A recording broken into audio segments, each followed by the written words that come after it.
Hey, Paul. Oh, this works. Okay.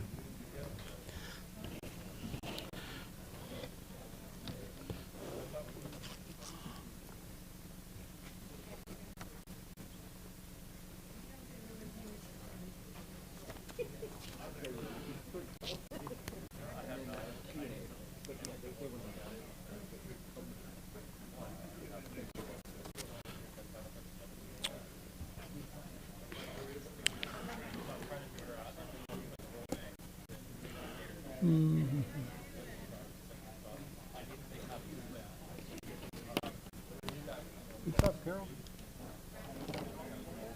Having fun? So far. Oh, it's going to be a really good day. You're going to be shocked. As a matter of fact, it's a surprise all for you. Yep. I wanted you to be happy too. Happy. So yeah, I heard it. I don't know what.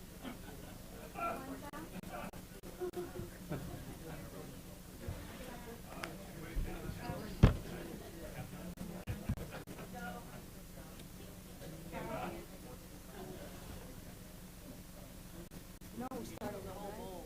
Give him the whole bowl? No, I don't want it. I made everybody else eat it.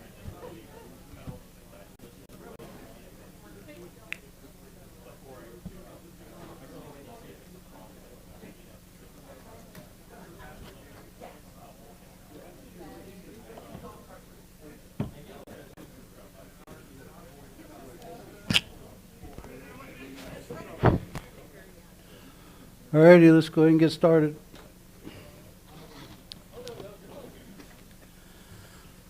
Alright, let's go ahead and stand and do the pledge. I pledge allegiance to the flag of the United States of America and to the republic for which it stands, one nation, under God, indivisible, with liberty and justice for all. Alrighty. If you would, please, roll call.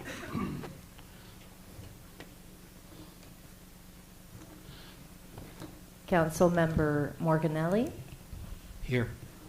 Councilmember Hartle, Here. Vice Mayor Womack, Here. Mayor Wynkoop.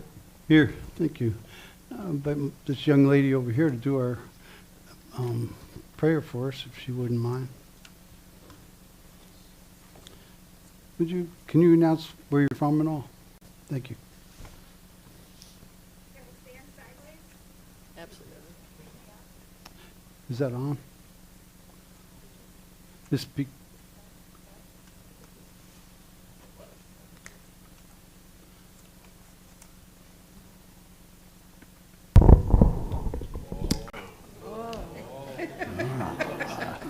That's dangerous.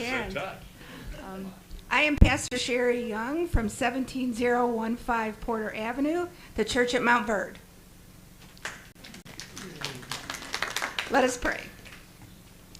Heavenly Father, we come to you this evening as a public body. We ask for your guidance for our decisions. We also ask that the Holy Spirit guides our thoughts and our words, and that we work together as a unit, a body that will be pleasing to you, and that the decisions made are your will to make the city of Montverde a better community. In Jesus' name and by the power of the Holy Spirit we pray. Amen. Amen. Thank you very much. All righty, let's move on here.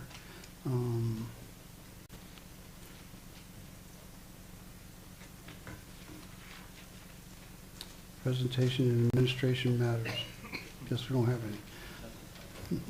All righty, let's move on to citizens' comment. We'll get that done, so if you don't want to stay the whole meeting, you don't have to. So anybody wants to talk to the council about anything that's not on the agenda, go ahead. Mike Wooden, 17635 Broad Street.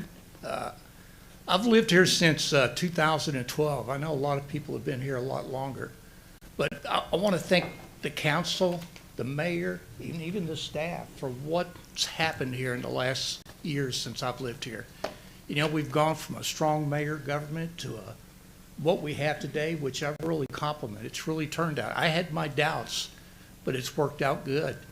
I mean, I look at the things that this town's really done here. We got a new library going up. I mean, it's fantastic. I didn't agree with the size, but I agreed that we needed it, and we have it. The tennis courts, the pickleball courts, we've just done so much. We got a butterfly park getting ready to happen. And one of the biggest things for me, everybody talks about traffic, you know, as far as the Osgood property. But if we wouldn't have done what we did with the Ferndale, just think of the traffic right there. Right now, it's going to be one house per 5 acres. A big developer would have came in there, we could have really had so much traffic coming through here. You know, they could have been quarter-acre homes or even less.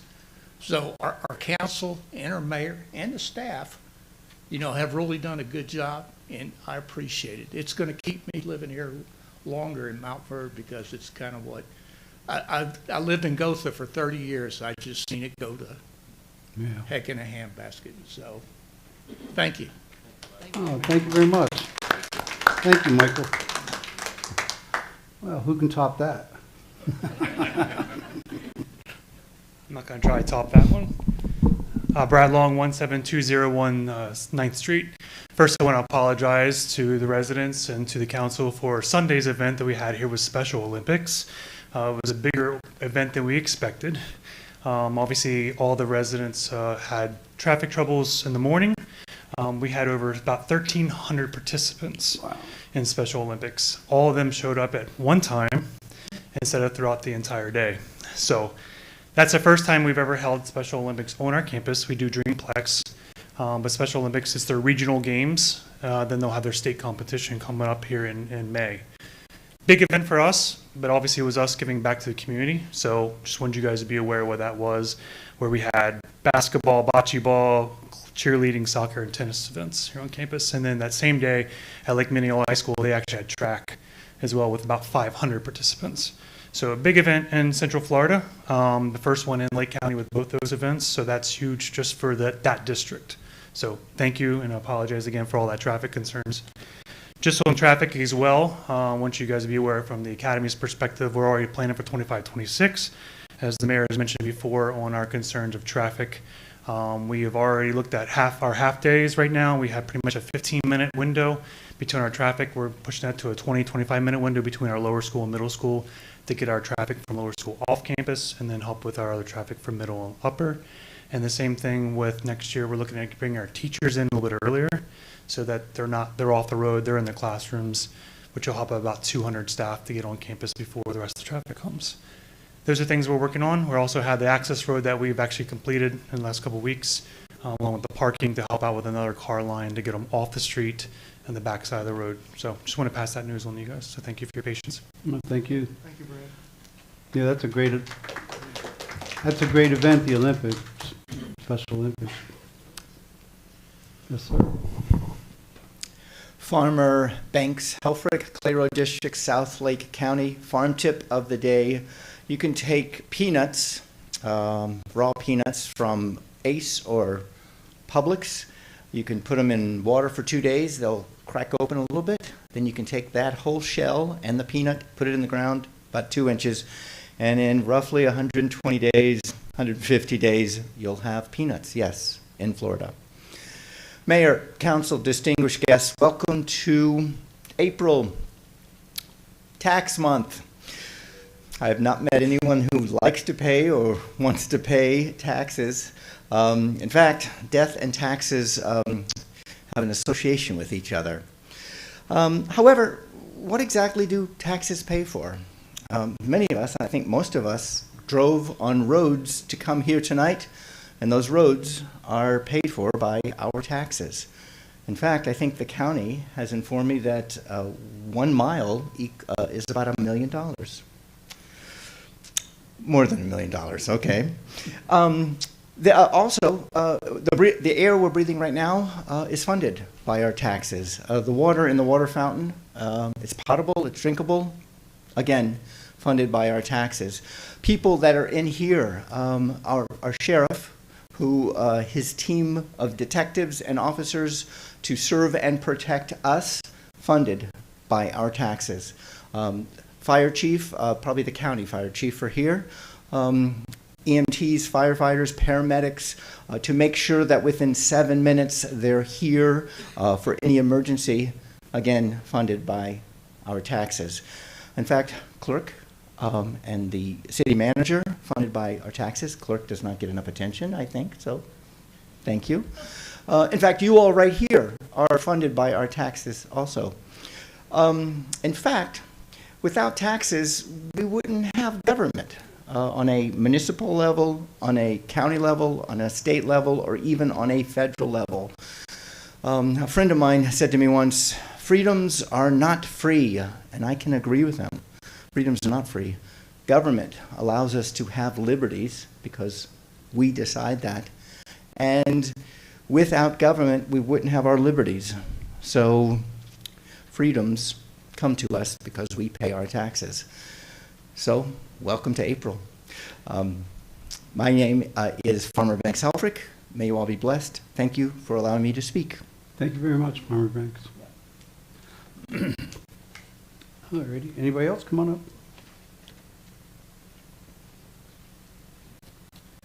My name is Kat Dean, 17521 Strahan Street, and I do have a question. We're adding all of this stuff, we have all of this money, yada yada yada, taxes are paying for that, but what's the point in doing that when we can't refurbish what we already have? We took away the library, which, I mean, hey, I'm grateful for a new one, but there was no point. We have a butterfly garden, don't see the point in that. We have added multiple stages. For what reason? Montverde has gone down, and I've lived here my entire life. All I've seen it was go down. I get that we're trying to make it better, but if you want to start by doing that, you actually have to, put in the work and progress to actually ask the community what they want, instead of just sitting there and hiring people to call it a slum town when it's really not. Yeah, we have the tweakers coming in from the whole trailer park or whatever, but they're not hurting anybody. That's not a reason that we should be called this. We have a rich school, and, it's a nice town, I will say that, but it's just gone down from the 17 years that I've lived here. All right, thank you. All right, anybody else?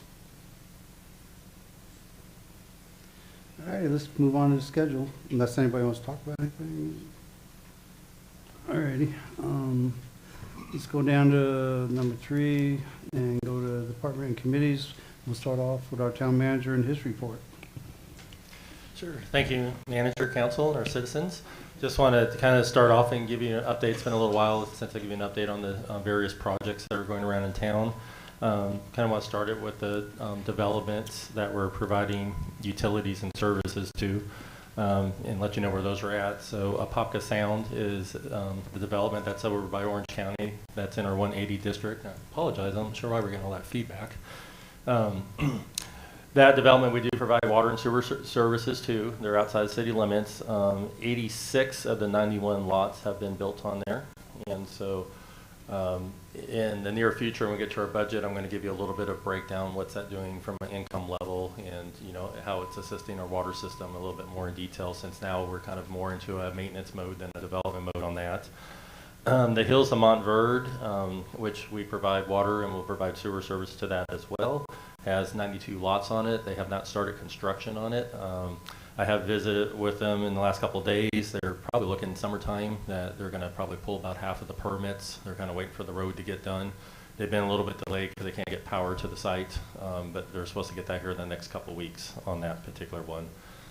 Willow Ridge in our town limits had 234 home sites there. There has been certificates of occupancy issued on 157 of those home sites. And of those 234, there's only 18 lots left that have not been permitted at this point. So we're down to 18 lots that don't have a permit for a house. With that said, I just want to give a council just from some administrative matters going on, that some switching of stuff's going on. So per our town code, they've provided a performance bond for the entire site. It was right around $2 million. That's ensure they do what they said they were going to do. That performance bond will be reduced just for what's left in phase 2. They have provided a 4-year maintenance bond per the requirement of the PUD for phase 1.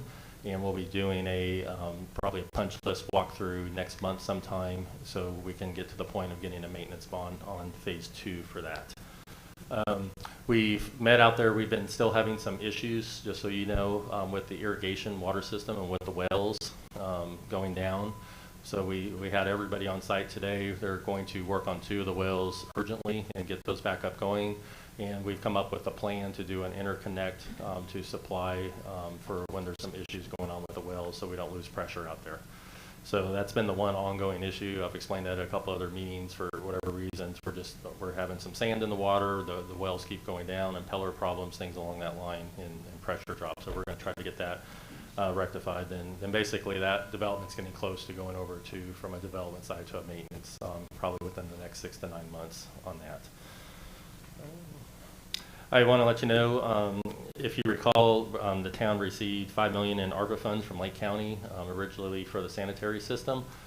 We returned what we agreed to, the $2.2 million to them, and now that we didn't move forward with the on-site, we are obligated to return the rest of those funds. I will have on the next agenda that final amount to return to the county so we can get that money back to them.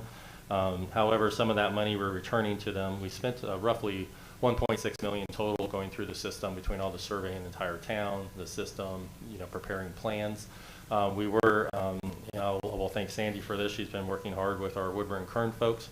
We were to get DEP to recover or to send us back. We got it mailed today, $455,000 of that amount. So that'll be $455,000 more going back to Lake County, so you can redistribute those funds out in addition to the rest of the funds we're going to return on. So. The fire station is really close on our end to being permitted. We have, I think, 1 or 2 comments left. I have to do a final review with Patty on it and should be issuing that permit for the new fire station in the next couple of weeks. So that is moving forward. Sandy's also been working with FEMA. We're still having struggles because they keep changing people every couple of weeks on us. So we have our reimbursement amounts in for the cleanup, and we're still trying to get guidance on what to do with Truscott Park in the dock that was damaged. So that'll be an ongoing conversation moving forward.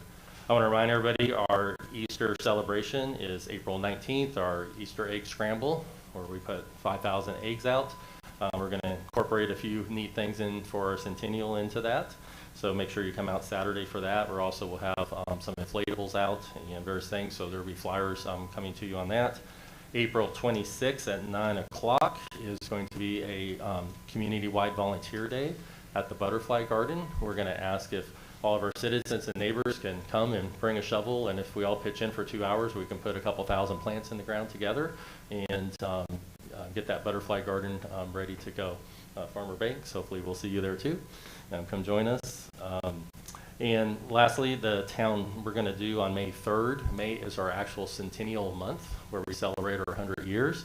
And I appreciate the mayor and his wife and my wife and Colleen Myers. We kind of all sat around and did a little brainstorming, and we're going to do a town picnic on May 3rd starting at 11 o'clock. So we have a band starting at 12. We're going to have some fun giveaways and some games and some other things to do out there and just come together as a community. Waste Pro is going to come in and cook hot dogs and hamburgers for us. We'll have a free meal for everybody there. So please mark your calendars now for May 3rd and hope to see the whole town there so we can celebrate our 100-year centennial together. Mayor, council, that's all I have for you. Can you on the 2 big grants, 12.5 water and 19.8 stormwater, can you update that? Sure, I'd be glad to, Mayor.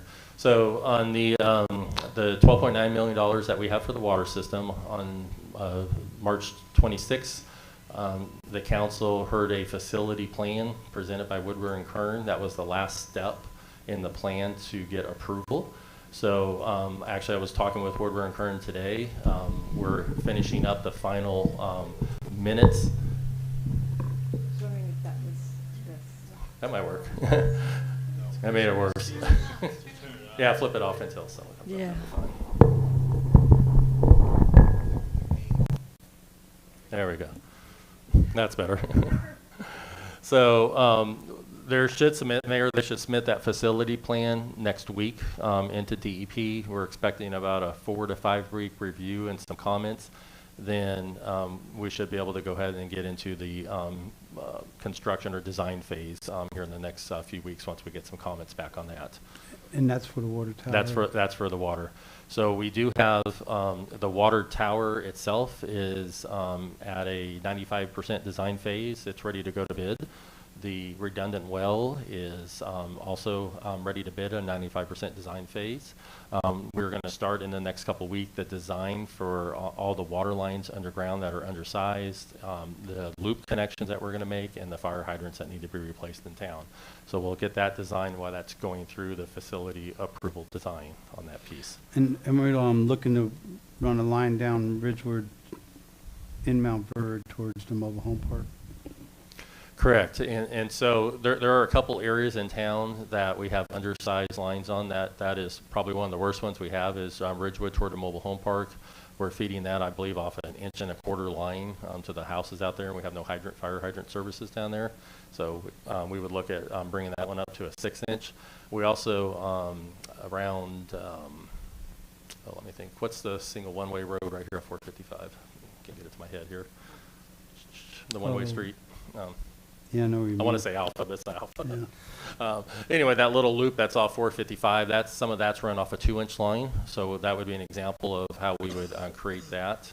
Coming down Fosgate at the corner 455 to some of the subdivisions that interconnect there's no loops, so we can run some loops along there, down in this direction as well.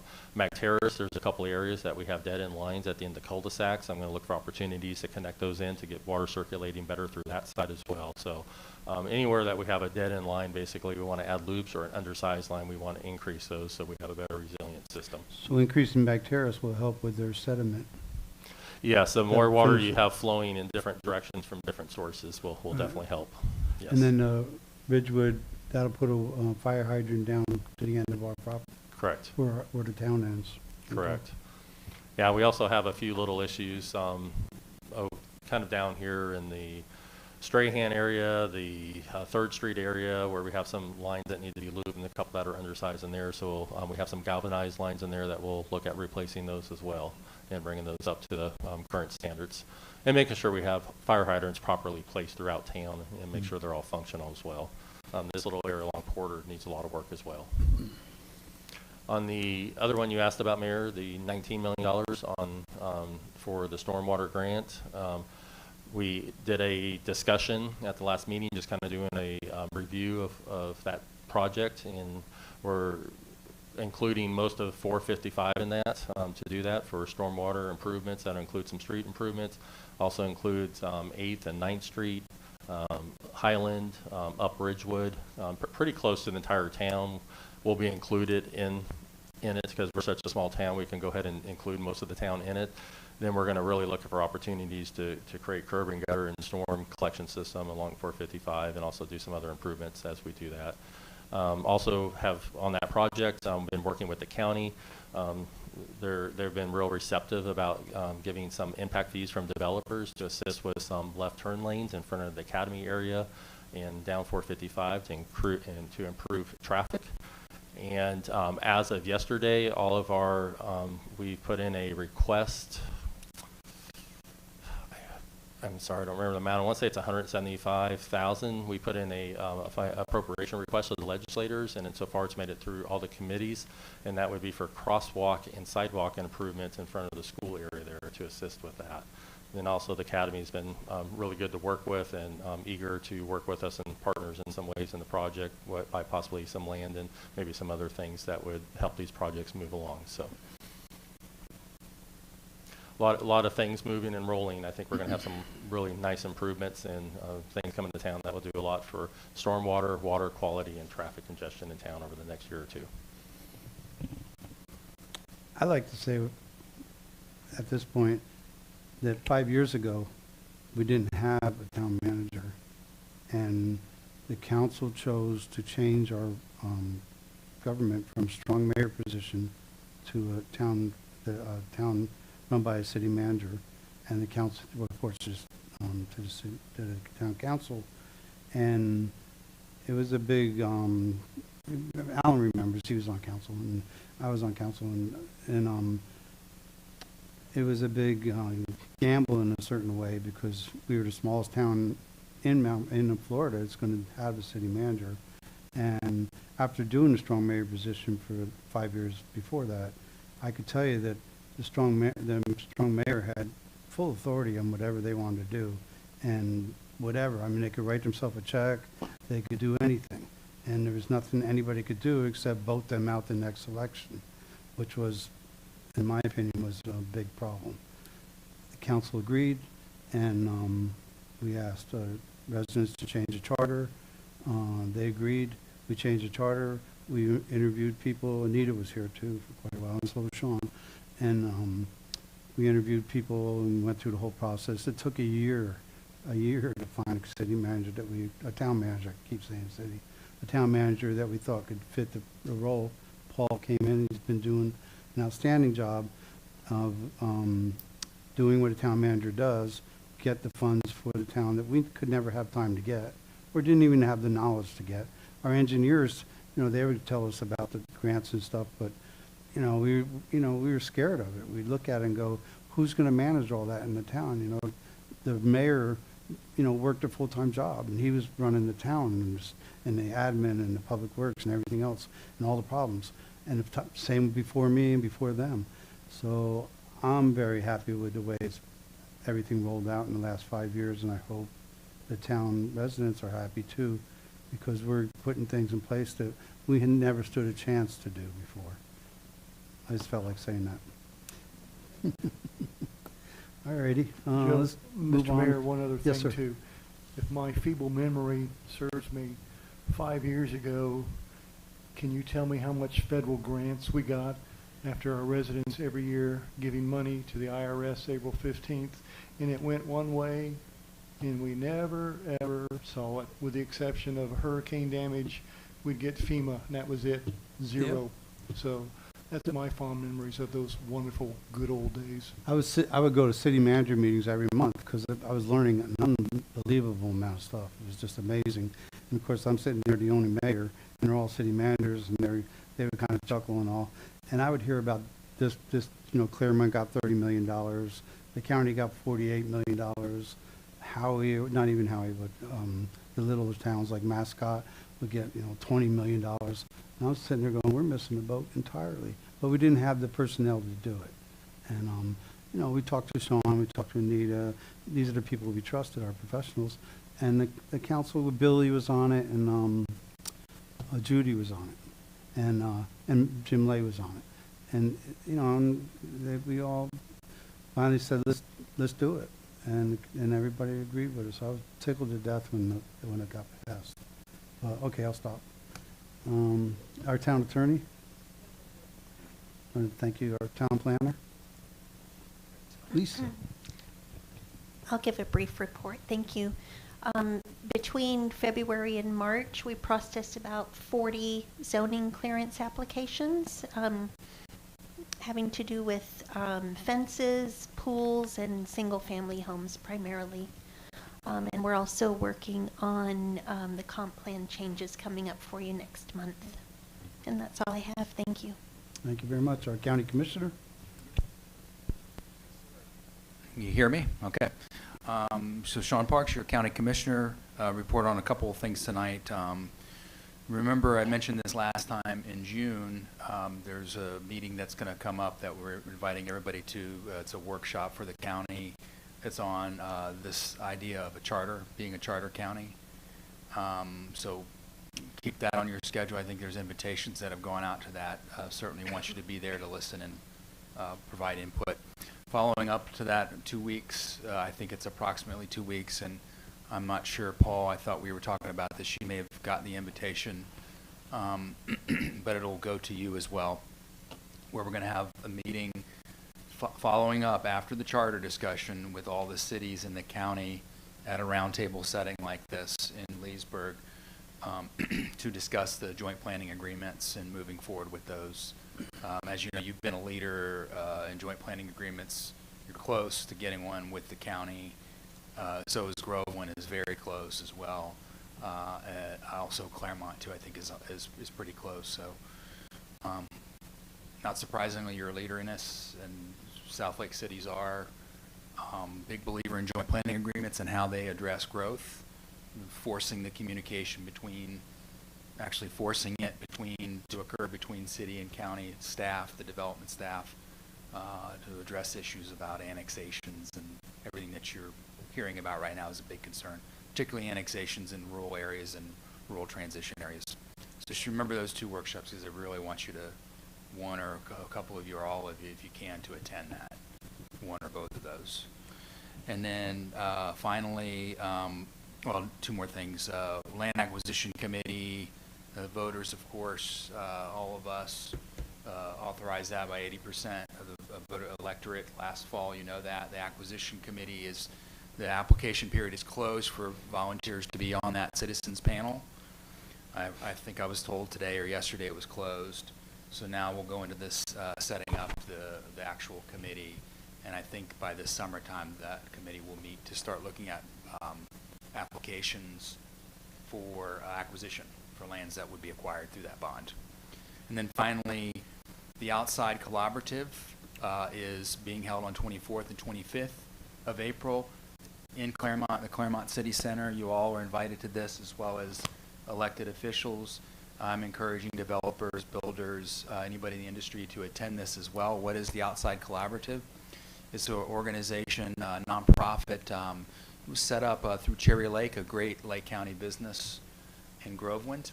Set up by Cherry Lake, relies on gathering a lot of data, or is acquiring a lot of data on better practices for landscaping, better practices for how we do buffers, landscape buffers, be there 25-foot, 50-foot, 200-foot buffers, whatever size. Essentially, it's a better way to develop if you're going to build. It's the built environment that we're focusing on here. We're focused on land acquisition as well, and not building on lands and protecting ag lands. But when you are building on lands, what can we do better from a landscape perspective? So there's some real science in this. I tell developers, if you're looking for what I would be looking for, if you want to know what I'm looking for as a county commissioner in development, then you need to go and see this on the 24th and 25th.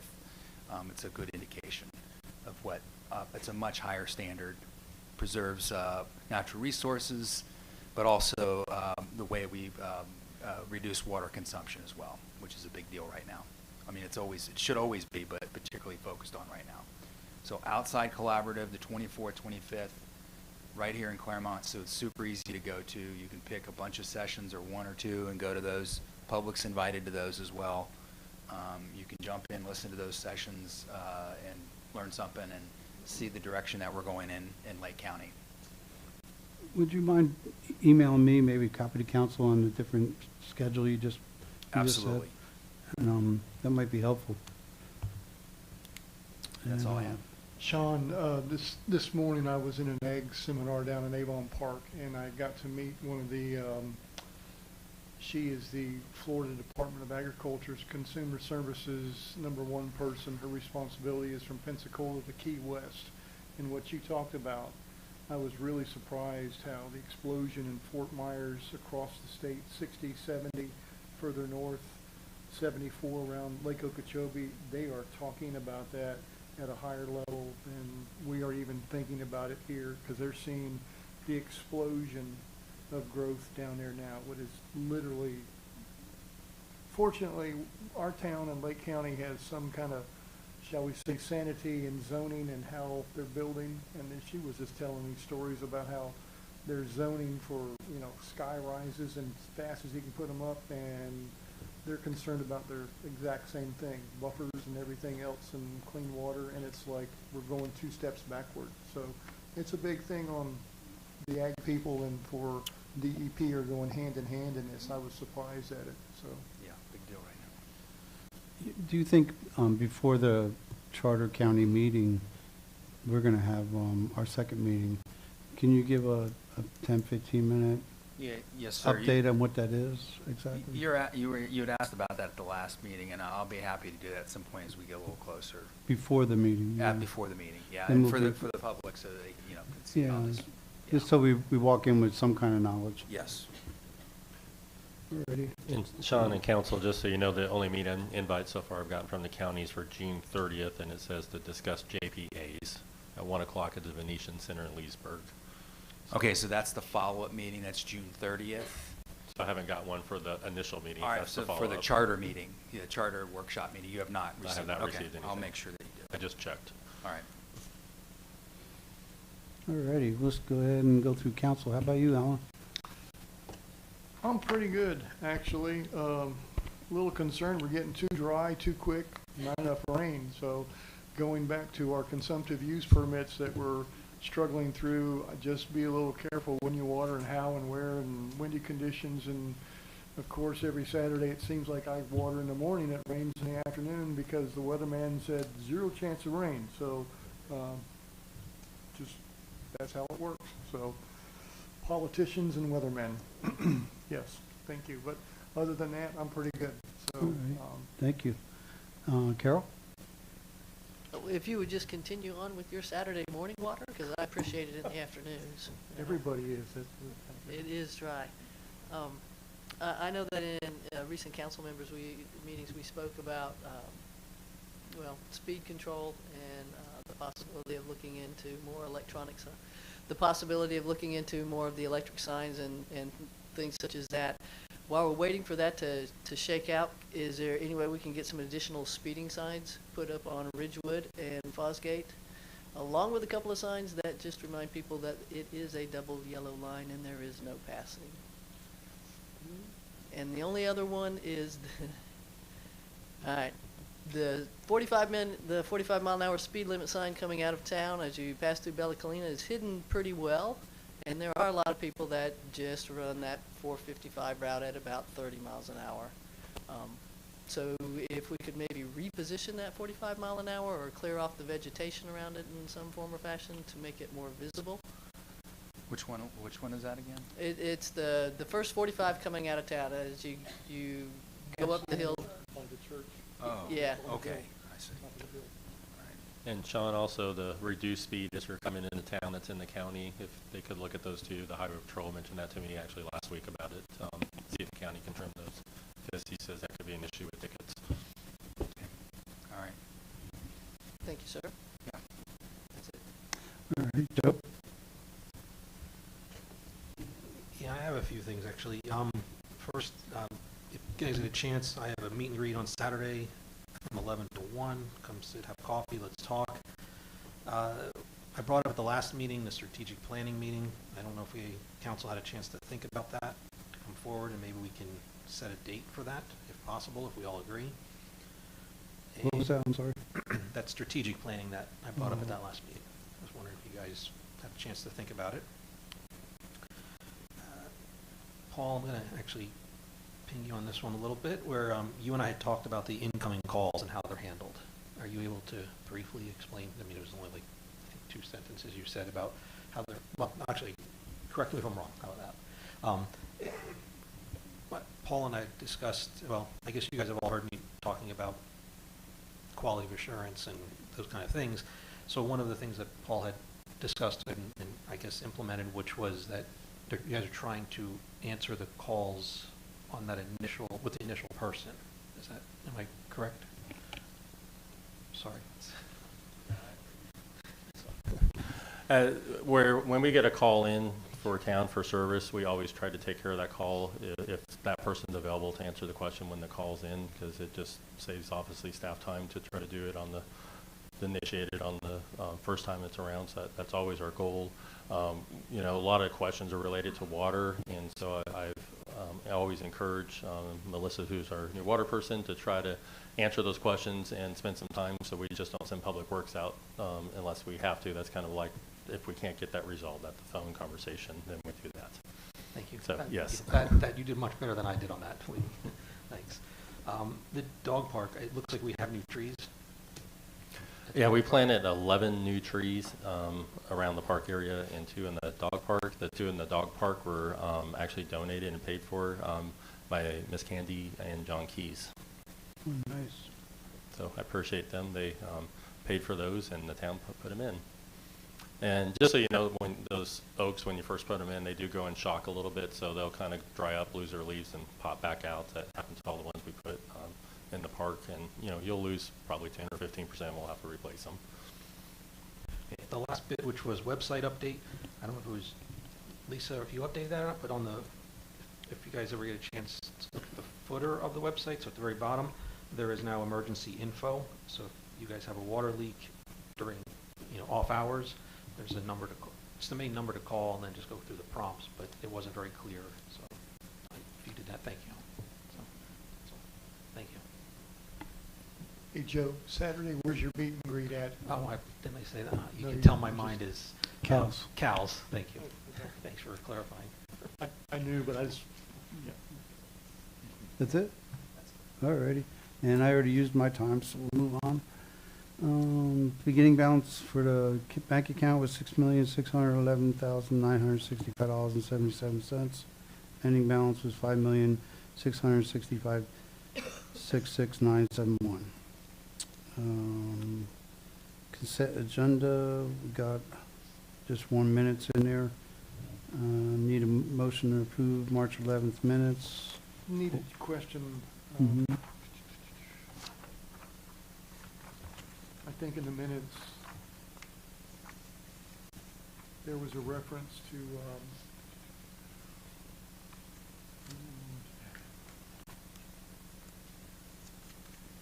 we referenced,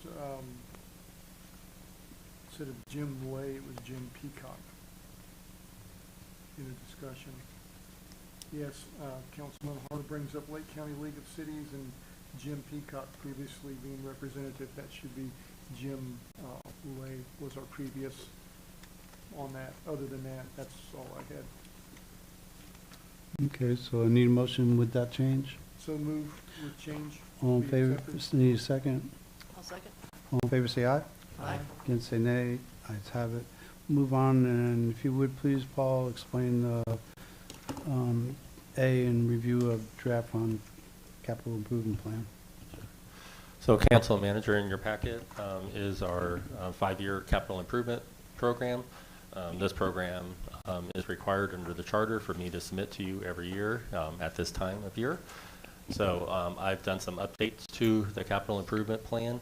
And again, this capital improvement plan, it covers big picture items, capital items, usually $25,000 or more, with a long lifespan, things that are capitalized on our asset list.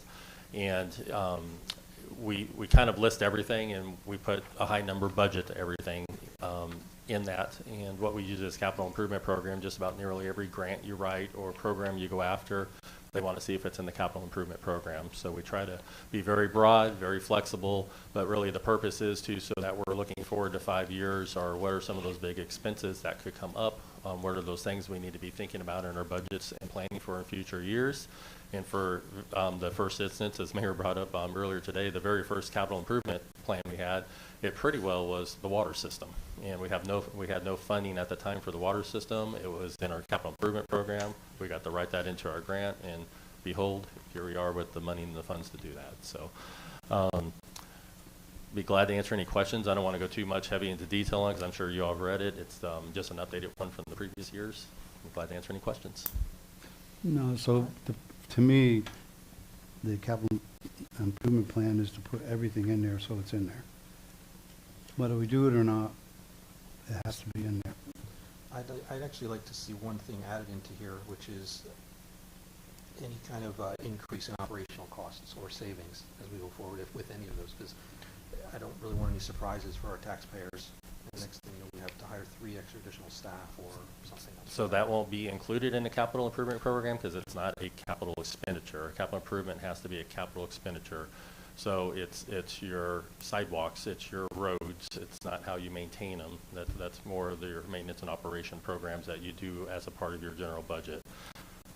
So again, you got to kind of think of those big pictures: water towers, storm sewer collection things, they're usually physical assets that have a lifespan.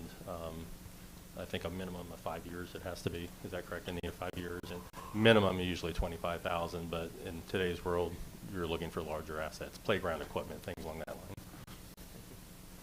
But to your point, yes, we do discuss that when we get into our budget discussion and kind of strategic planning. That'll be coming up probably next month sometime. Anything else? Anybody else? Alrighty.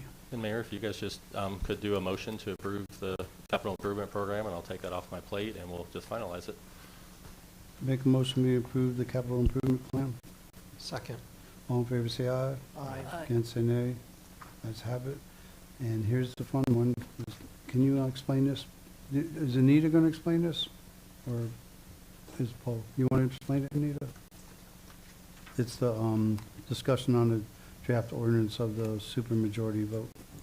So council requested language for a proposed charter amendment to require a supermajority vote of the council when any comprehensive plan amendment would increase the allowable density on properties within the town of Montverde, and it would be for residential properties. So the language that is proposed to be inserted in your charter, if the voters approve of it, unless council directs changes, is in section 2.10, supermajority vote required, and it would read, after the effective date of this section, any ordinance amending the town of Montverde comprehensive plan other than an ordinance initially assigning a future land use designation to a property that increases the allowable density within the municipal boundaries of Montverde may be approved only by an affirmative vote of not less than a majority plus one vote of the entire membership of the council. And if the language is acceptable to the council, we would bring it back.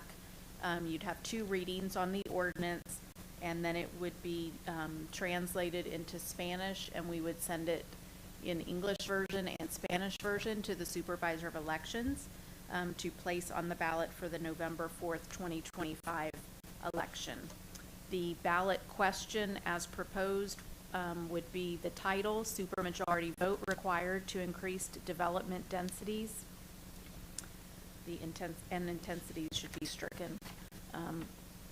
And then the question on the ballot would read, shall the town of Montverde's charter be amended to require any ordinance amending the comprehensive plan that increases the allowable density within the municipal boundaries of Montverde be approved only by a majority plus one vote of the entire membership of the council, yes or no? Thank you. Okay, so just so everybody understands, the council wants to put on the ballot this November that the only way that any council in the future can increase the density on anything that's going to be built is if 4 out of 5 council people agreed with it. We want to change it that it doesn't take 3 out of 5, it takes 4 to change density, which would make it extra harder to get that done. So if you don't want more than 2 homes per acre gross, then vote yes. If you want more than 2 homes per acre gross, then vote no. So obviously it's a pretty easy one.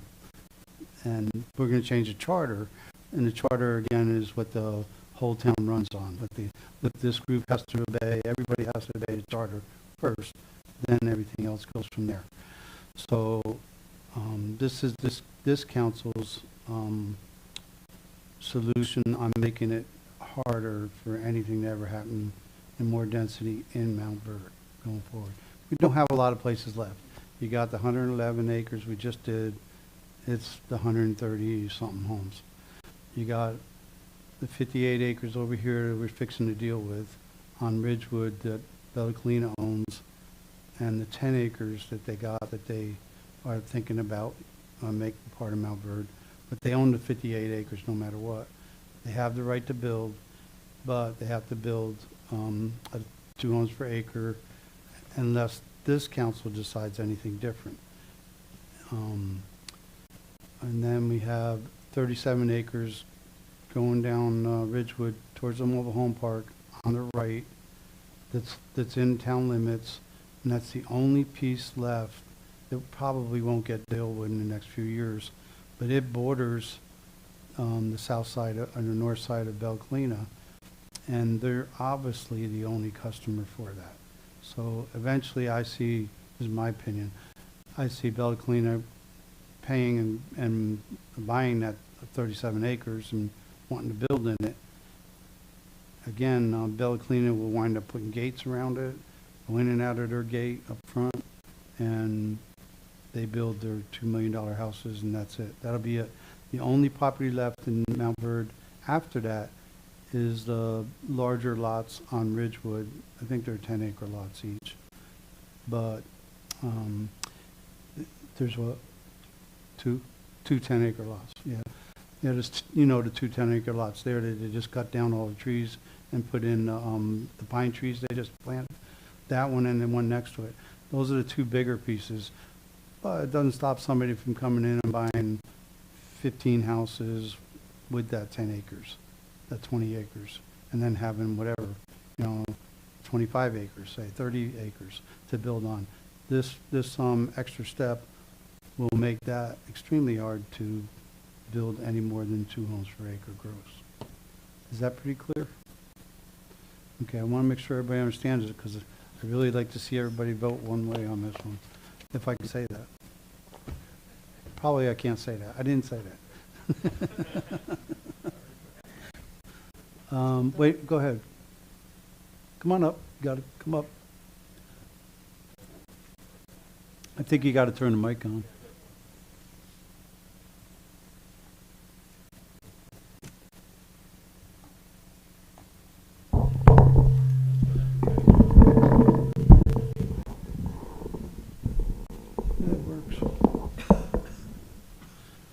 Town clerk and sound man. Sound engineer. So I got a question. I live on 455 here. I was always wondering, why doesn't the town of Montverde purchase some of these smaller lots so that we effectively prohibit somebody else from building more stuff here? You know, I mean, Montverde is the one little island of solitude, and everything I'm seeing, Mineola's getting crazy, Claremont, et cetera, et cetera. Why can't Montverde, we got a little money, can we buy that property, or can the town buy that property and just call it a nature thing, or, you know, just so we stop? I don't know. I'll let our, Sir, real quick, sir, could you give us your name and address for the I'm record, sorry, please? yeah. My name's Stephen Crowley. I live at 17545 455. Thank you kindly. Can you add to that at all? A town buying property, is that legal? You can buy it for, you know, parks or conservation. You can buy it for those purposes. Okay. So, you know, in the bank, you know, we don't have millions and millions of dollars. So, again, these rules we put in place help make sure that we get it built the way we want it built as far as residents. We can buy it, but, you know, we're going to spend your tax money, a lot of money. Those 20 acres, my guess, 4.5 million. And that would pretty much put us in debt at that point. We don't have that kind of money. Go ahead if you want to add. Yeah, I'd just add to that. I know when you guys see our funds, which we have been building up, and the funds look really good for the town, but 80% of those funds are restricted. In other words, the state says you can only use these funds for X. So the money we collect for water has to be used in the water system. We get money from from gas taxes and things along that line. They only can be used for streets and street repairs. So the budget process is pretty extensive that way. Really, the only thing we have full flexibility on is the property taxes that we bring in, you know, in that 450,000 range every year for that. So right now, I think in our restricted funds, I could look back, I think there's, or in general funds where we can use it for anything, it's about $1.5 million, $1.6 million range is where it floats at. Right. And we also use that for operations to kind of pay for some of these grants until we get reimbursed. So we need that kind of floating. So otherwise, everything else is restricted. So if I'm right and it's 4.5 and we only have 1.5 in our, you know, bank account, that'd be tough to do. So we're trying to restrict it as much as possible and help the people that want to develop it. It's not for sale right now, that property, and the people that own it aren't interested in selling it. because we had other people try to buy it. They're always trying to buy that property. So that's kind of why we want to put restrictions in place as best we can, as legally as we can. Make sure we do it right, and I'm sure Anita will make sure of that, and so will Sean. All righty. What do you guys want to do with this? Do we need public discussion? Yep. Well, I think did we just do public discussion? Anybody want to talk about it? Yep, we already did it. Bring it back to council. I think a lot of work's gone into it, a lot of thought's gone into it. Some would say that's not the best. Some would say that's great to protect us. From my personal opinion, I think that would be a very effective way to protect the town going forward. We have seen that state legislatures in the last couple of years are changing PUDs and so forth. They're changing densities, changing things where you buy commercial property, you have to have so much, you're required to put low-income housing on there. All these little things would come back eventually, sooner or later. I'd rather be in the driver's seat than not be in the driver's seat. And I think it's a good idea. The voters are the ones who will ultimately decide yes or no. But I would like to personally give them that opportunity so they'd have a speak in it. It is going to help to preserve the small town feel, at least from outside forces. We still have to continue to do it on the inside as well. And this is actually done in other cities. Other cities are using this tool as well, so I don't really see an issue with this.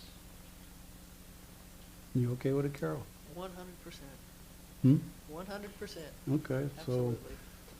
so we need a motion, right? The consensus for us to bring it back at your next meeting. Okay, I think we all agree, right? Okay. Okay. Thank you. Please do. Thank you, council. We'll bring it back. So it's going to be worded like you said, right? Okay.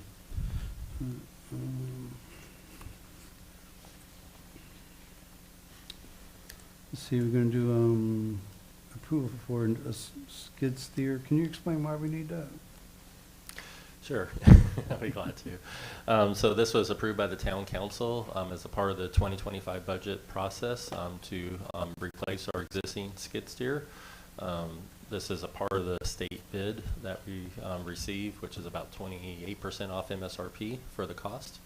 And yeah, so it's just to replace our existing one that we have in place and update with the current one. We have all the attachments that we're keeping.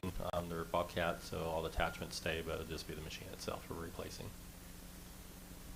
All right, so we're going to replace the existing one. We're going to let that one go, right? Yeah, we'll sell that soon. After you approve this, the next resolution will be for to authorize to sell that. Since we get a date when the other one will be delivered, then we'll put that one up for sale. And how do we do that? Is it a bid or something? How do we do to get rid of that? The surplus, there's a new process that we have to follow, so I'll get with the town manager to make sure we do that. Okay. Alrighty. Anybody want to talk about it? Anybody got a new skid steer they want to sell? All right, bring it back to council. Or buy. Yeah. Let us use. Bring it back to council. I had a question for Paul. Come Part of the purchase includes a 2-year Machine IQ telematics subscription. I don't know what that is, so I'm unclear what that is, but what happens after 2 years? Are we going to continue the subscription, and what's that cost? I honestly don't know what that is, and I doubt we would, to answer your question. I'm not going to try to make it up. It's probably some way where they can electronically go into it and look at what the problems are. Generally, in past, what we've talked about, we found from a maintenance standpoint, when we get the state bid, it's usually anywhere from 20 to 30% off of what the normal public could do as far as purchasing for the state price. So we found if we purchase new equipment every 3 years, it's actually cheaper than the ongoing maintenance cost, because about 3 years is when you start seeing all the issues go down and having problems on it. And with the state bid for what we'll be able to sell, the actual cost of this machine will be in the $20,000 range from what we can get selling our old one. In fact, when I last looked it up, the sell price of it is only a couple thousand less than what we paid for it, and that'll probably be the case in 3 years. You go to sell this one, with the hours we'll have on it, the sell price will be close to what we paid for it, maybe 10,000 less or so. So it ends up being a free machine for the town over the period, or close to it, I would say. Do you guys follow that? Because it's, the depreciation finally catches up with what we paid for it. So, But we're not getting stuck with the maintenance that constantly eats us up. That was the problem prior to our first purchase like this on the government auction site, or bid site, I should say, is that we didn't get stuck with this going, fix it and broke like with the big truck we used to have. I mean, that was constantly, spent more time in the shop than it did out in the field. So that was the same thing with equipment, you know, gets to that point, time to go. So, yeah. Yeah, and when we ran the analysis a couple years ago with the truck, and I know the mayor helped run that analysis, just the maintenance time and the downtime when you have a limited public works staff of 3 to 4 people, pulling that person out for a day or two doing the maintenance, and you calculate their cost and the productivity thing, it really, with a small staff, it keeps our productivity up, it keeps things moving when we don't have down equipment and good equipment to use. alrighty. Open up to the public. I'm gonna bring it back, and I need to approve or disapprove. Skips here. Anybody want to make a motion? Make a motion that the capital equipment improvement on a skid steer be approved as the bid has been presented to the town. A motion, need a second? I'll second. All in favor, say aye. Aye. Against, say nay. Ayes have it. Move on to the next one. Every year we do, it's written that we do an increase in our water. And this year, obviously, we did a 10% decrease during the year. And we don't need to do an increase like we thought we would when we put this in place. So we have to vote on the next one, which is not to increase the water base rate this year. I think we did it last year, too. Yeah, so in previous years, we increased the base rate, but we did not increase the usage rate. The council voted to decrease the usage rate by 10% last year, so we decreased our usage rate. However, the base rate this year, where the funds are coming in with the water system, and a lot of it's because we've done very good on bulk water sales to all these construction companies. I think we got 20,000 in sales in bulk water out of the hydrants. I'm recommending, with council support hopefully, that we just not do our annual 5% increase. So if you're agreeable with that, our town attorney will actually need to bring that back in a resolution to formalize it, but I wanted to make sure everybody was okay for I had to prepare that. Yeah, I'm okay with it. You guys okay with it? I thought we said we were going to reduce the cost, unless I'm confused on this. We did. We reduced the usage rate by 10%, the usage rate. Three months ago, about 3 months Yeah. ago we did that. Maybe it was before you were on. Yeah, so that's been reduced. It was Yeah. at, I don't remember, it was like at 514 or 520 and went down No, I to think it was in 489. January we did that. We Yeah, reduced the it first of the 10%. year. But So not the rate you're charged no matter what. Yeah, That's the base rate. So Base rate is, if it's $10 for a resident, it's $10. If we went up, the 5% is gonna be $10.50 or whatever. yeah, the council at that time decided not to deal with the increase, the automatic increase, because we want to make sure the budget was going to come in okay. We're at halfway of the budget cycle. Our water finances are looking real good. Our expenditures are low compared. We're about at 30% of our expenditures at 50% of the budget. So we're in good shape for the water. So I prefer, as your manager and hopefully as council, I would prefer we not increase any water rates on our residents this year. And the further we get into Apoca Sound and Willow Ridge, the better, because we're getting revenue off that and paying Clearmont and Oakland. No, we pay both Clearmont. For Apoca Sound, we pay for water there for Clearmont, and over here we make 24%. Yeah, 25% if they're outside of the city limits, and the hills of Montverde will kick in as well. So it's a combination of that, and really what we talked about is we get more people on the system gets more efficient. You know, it's kind of that Walmart effect. The more you sell, the more you kind of keep costs down because you have costs that could spread out among more people. So, And most of our stuff is new in the 2 developments that we added. It's all brand new, so that's nice. And we're gonna have a lot of new pipes and a new water tower and everything pretty soon.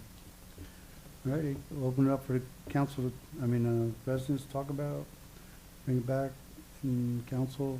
If everybody's okay with that, we'll tell Anita to go ahead and write it up. You guys okay with it? Okay, that'd be great, Anita, if you would, please. All right, we'll move on to the list of resolutions and ordinances. If you would, please, resolution 2025-172.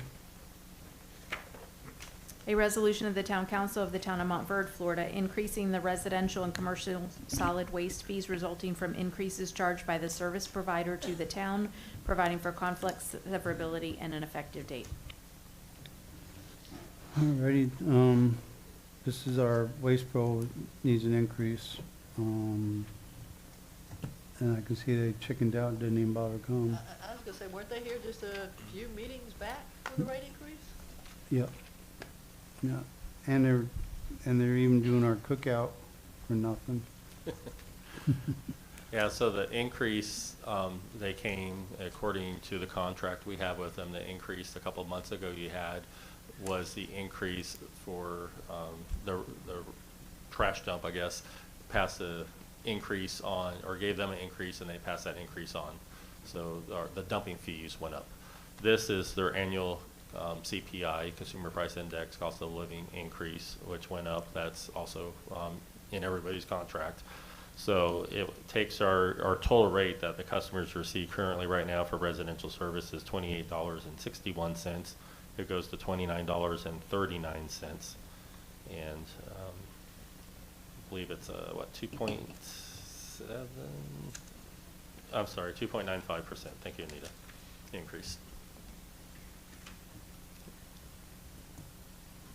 Okay, I'm gonna ask again for this. On December 12th, I asked for the recycling costs, and I still don't have those. I would really like to have a discussion as far with council and with residents in reference to dropping recycling, especially since they want to raise the rates on us, and I wish they were here, because I was going to ask them if they felt that it's appropriate to raise the rates when they haven't shown up 6, 7 times to pick trash up.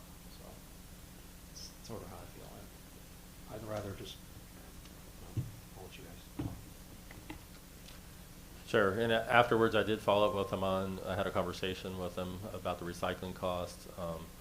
They haven't responded back to me. I'll get back with them, but I also threw out a thought to them to look into based off that, something when I lived in Cape Coral, that the trash did, instead of, they did recycling too, but what they did, they had a day where they had a trash can, and all they did was pick up leaves and tree debris, then took that to be mulched, which saved money because, right now, most of our residents, we throw our branches, in our trash can with our regular trash. So I said, that could possibly be some cost savings or something we can do and provide another service to our community. So they're going to look into that as well, but still haven't heard back from them on that one.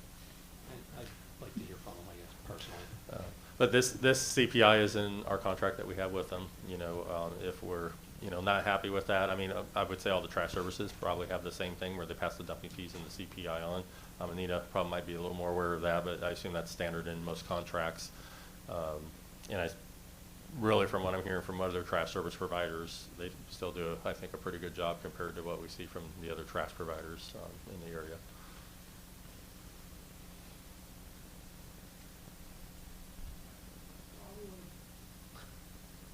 I'm gonna play Humpty Dumpty here. I'm not gonna fall off the wall, but Paul, do you know what their regular trips in the town were? Did they make 3 trips just within the residential of Montverde, not the 180 district or the county? When they came into town twice a week, they would say, "We're picking up all the trash," and we had 2.5 dumps, 2 dumps, 3 dumps. Do we have any idea what their total volume was per each day when they came into town? I don't have that, but historically they don't fill a truck up in with Montverde alone. I mean, they can do the whole Montverde with one truck if it's Okay. not half full from wherever they're coming from. Do we, with Willow Ridge being added, has that been an increase, significant increase that we know of since last year when we negotiated the contract also? Did they increase? They pay the same rate as everybody else pays in town. Well, I mean, the volume that they're moving, so they're not making 2 trips into Montverde because 1 trip won't take a garbage truck, it won't hold it all. I still, Sean may know better about this. I know he said garbage service a little bit more in depth than me, but I think they can get all the town plus Okay. into one. Sean, Well, do you have any thoughts on that? I was just, They can, it's basically one truck. well, I was gonna play devil's advocate. We got rid of, they used to make 2 trips a day, 2 trips a week, and then they did 1 trip to pick up recycles. Then we kicked out the recycles, so they've saved a third of their travel time in town. We still do recycles. So we have Monday pickup, Wednesday recycle, and Thursday pickup for trash again. Okay, my fault then. Yeah, I'm yeah. sorry, for a while. well, Yeah, for a while, we were did doing talk it about all. that at a meeting once again, Right. of the recycles, if it was worth it or not, so. Okay, I knew they were dumping it because their costs were such that it wasn't justifying for recycling, so, okay, shot that one. I was gonna say, if they're reducing it by a third, why did they increase our CPI? Because they just had a reduction. I know even though with fuel costs and everything else, labor has gone up, would it justify to say, hey, yeah, we did or we didn't? So, what, you shot that one down, not shot it down, but corrected me, so. Well, and you're probably referring back to when we had the first major increase, there was a point they were taking all the trash to the burn facility to make the electricity. I don't believe, and recycles and everything would go there, but I don't believe they have that contract there anymore, that they've had to cut back because I don't know what the reason is, but they have to take everything in separate locations now. Yeah, if I could just I can tell you what the county, I'm always speaking for the county. If you drop the recycling, like it would only be about $2 per year of a savings for the county. Now, I don't know what that'll be for you, but that's, yeah. And it's, we have about $17 to $19 per ton to go to the landfill. I don't know if you're going to, I'm assuming they're going to go to the same landfill. So I don't know, they're not here. They wouldn't like me suggesting this, but I don't know why they're charging you more for hauling. Maybe there's a different contract that they have. I mean, for disposal, not for hauling, for disposal into the same landfill. But I don't want to confuse things, but that's just, you asked a question about the recycling, and I can only tell you what it is for the county. I like your idea of replacing the recycling with yard waste. I think that's more productive. I don't believe that the recycling actually, it may get to a recycling plant, but I don't believe it's recycled. I have an answer on that too. We actually have a high, because we're studying this, we have a high recycling rate in the county compared to other counties. Now, what you put in there is only about 25 to 30% of it actually gets recycled, but it does not go to landfills like people think it does. Now, if they do that, they get caught, which we have caught them, they get fined. Incidentally, too, we fine them for not showing up to just do normal trash pickup as well. But they do. The problem with the recycling is, you know, everybody puts everything in there. You know, so you literally throw the TV or whatever in there, and by weight, you only end up actually recycling about 25% of what goes in there. So if you were just putting the paper, cans, and metal, you know, tin, and some plastics, then most of that would probably end up getting recycled. But We don't separate. yeah. I still like the yard waste idea. And yard waste is good too. We do recycle, at the county. I don't know, they may take it there now, but we actually compost it. Yeah. And it's free if you want it at the county. It is free, landfill. although a bunch of it got burned up this past week. I don't know if you heard about the big fire we had at the landfill, but yeah. So yeah, if, obviously we need approval for this because it's in the contract. If not, and they could give us notice to cancel the contract. If you don't want to move forward, we can also cancel the contract and we can put it out for bid. I don't you know, from what I've seen other cities got, I honestly, I looked last year and this was a pretty good rate from what I saw on other bids coming in. I think it was more in the $30 range other cities were getting at the time, if I recall right. And we can also approve this and go back and kind of negotiate, you know, some additional terms about, you know, recycling versus leaves if that's what the council wants to do. So we can, you know, have them come in and do a little workshop on that to see how the recycling is actually working out, and, you know, have them talk with us and bring their experts in and talk trash. So Carol, you're suggesting that we would drop recycling for yard waste. Yes. Considering where we live and all the leaves, and I like that idea too. Well, we're going to need them here either way, so why don't we just have them come in here and talk to us about it? If you can line that up, and then these guys could ask the questions and get some answers. Sure, I'll do that. Okay. So you guys want to hold off on the approval until they come in? Well, I guess, Yeah. if we approve it though, Oh, they'll come in. Slow roll it. Yeah, and just so the council know, I started conversations with Platt, who's their district manager, or I guess he is a district manager. We're kind of at the point where we need to have the discussion about replacing a lot of our trash can carts in town.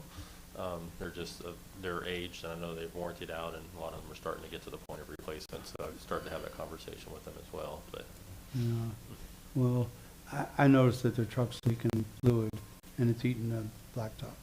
So we got a problem with that is ongoing still. And it used to be a lot worse, but it's gotten better, but it's still happening. gotcha. Well, let me have them come in at the next meeting. I think we have 3 meetings coming up in April, so. Okay. All right. So we'll just put this to the side for right now. What do we do? If we could get a motion to table it, please. Okay. I make a motion that we table. Second. All in favor? Aye.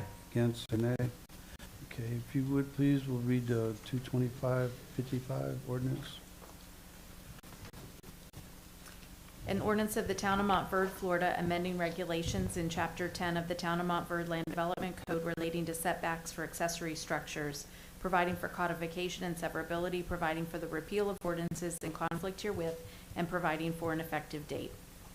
Okay, so this is we're thinking about changing the setback for the rear of storage unit in the back of somebody's house. I think it's 25 foot now, and didn't the planning zoning say 15 foot? Yes, they recommended 15 feet. Oh, okay. Can you give us an overview of what you had in Sure. that meeting? Yes, so a couple months ago, council requested that we take a look at this rear yard setback.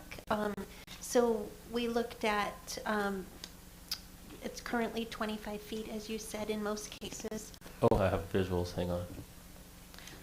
Oh, yeah. Isn't he a nice looking guy? So the rear setback in most of the zoning districts is 25 feet. And we have a couple of scenarios of what this would look like also at 15 feet, and then again at 7.5 feet. And planning and zoning deliberated about it and felt most comfortable with 15 feet. Okay, everybody thinks 15 feet, put their hand up. Everybody think 25 feet? Anybody doesn't care? All right, so open it up to the residents. And council, so you know, buildings that are 120 square feet or less are allowed to be at 7.5 feet back. So these are for your larger buildings. They can't, maximum height of 14 feet or the height of, what is it? 14 feet. 14 feet or the height of the primary structure is the maximum. Well, if you had, no, I think it's just 14 because Okay. if you had the primary, you could have a 2-story.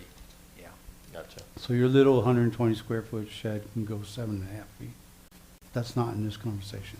Yeah, so it's, you're allowed from the 120 to 800 square feet, is that correct, our max? Right. 800 or half of the first floor principal structure, yeah, That's whatever's okay. more.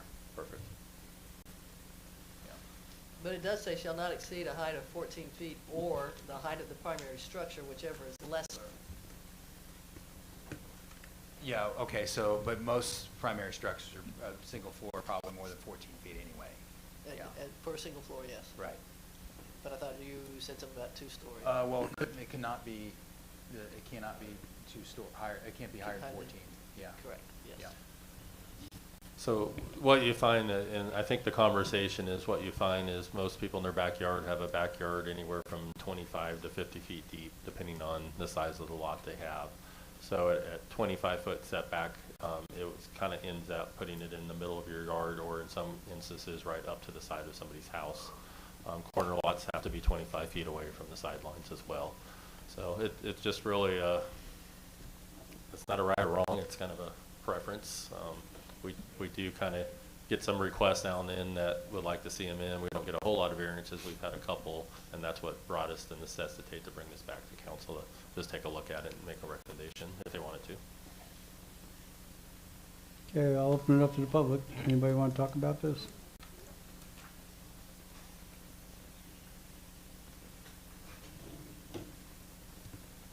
Robert Tomlinson, 16634 Magnolia Terrace, Montverde, Florida, 34756. My recommendation is keep it right at 25 feet for something that size. I think that's the right way to go. Thank you. Okay, anybody else? All right, bring it back. Come on. Mike Wooden, 17635 Broad Street. I'm going to go with the 7.5 on the side and 15. 25 is just too much. So that's mine. So you'd be more to 15 foot? Yeah, 15 foot from the back of the property, 7.5 from the side. And then you've got, what, 12 foot as far as the height? 14. 14? Okay. Thank you. Anybody else? All right, bring it back to council. How do you guys feel about it? First off, under that section A, can we strike the height of the primary structure, whatever is less? So that way it puts us in at 14 feet, so somebody can't come back and says, well, your ordinance says 4 less than a 2-story. That would cap that for sure, so you wouldn't have that. There are a few 2-stories in town. Just to strike that last after 14 feet, period. We could do that, but we would need to bring back a separate ordinance for that. But Is that a good observation, or how do you feel? Or well, I think Sean had indicated that the heights of most of your structures are don't exceed the 14 feet, or would exceed the 14 feet, but 14 is the cap anyway. Yeah, the 14. Yeah, so it can't be over 14, but if you did have a structure with, say, like a low-pitch roof that was only, say, 12 feet for whatever reason, that accessory building couldn't be taller than that 12-foot building. It would have to be at 12 feet. So it kind of protects the town a little further. If you had a mobile home would be an example, a house with a mobile home that had a flat roof, you know, they're probably 10 feet, 11 feet. You want to have this building sit in the back, sticking up over the top of the primary structure. So that probably is a good thing to have in, because it is lesser, whatever one is lesser. Exactly, yeah. All right, anybody else? Council? Personally, it seems confusing with all the different sizes. My vote would go with 7.5 for all of it, just to make it easy for staff or for residents if they're trying to pull a permit. 7.5, that's simple. That's my only thought on it. All righty, he likes, Joe likes 7.5. The 7.5 is setback, or 7 all the way around, or 15, 25? He's all the way around. All the way around.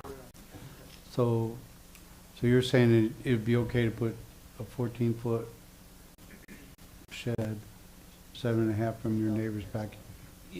There's worse things you could look at, yeah. I'm afraid to ask what? Okay, so we're at 25 foot now. Joe, how do you pronounce that? Morganelli. Joe Morganelli wants to do 7.5, and what did you want to do?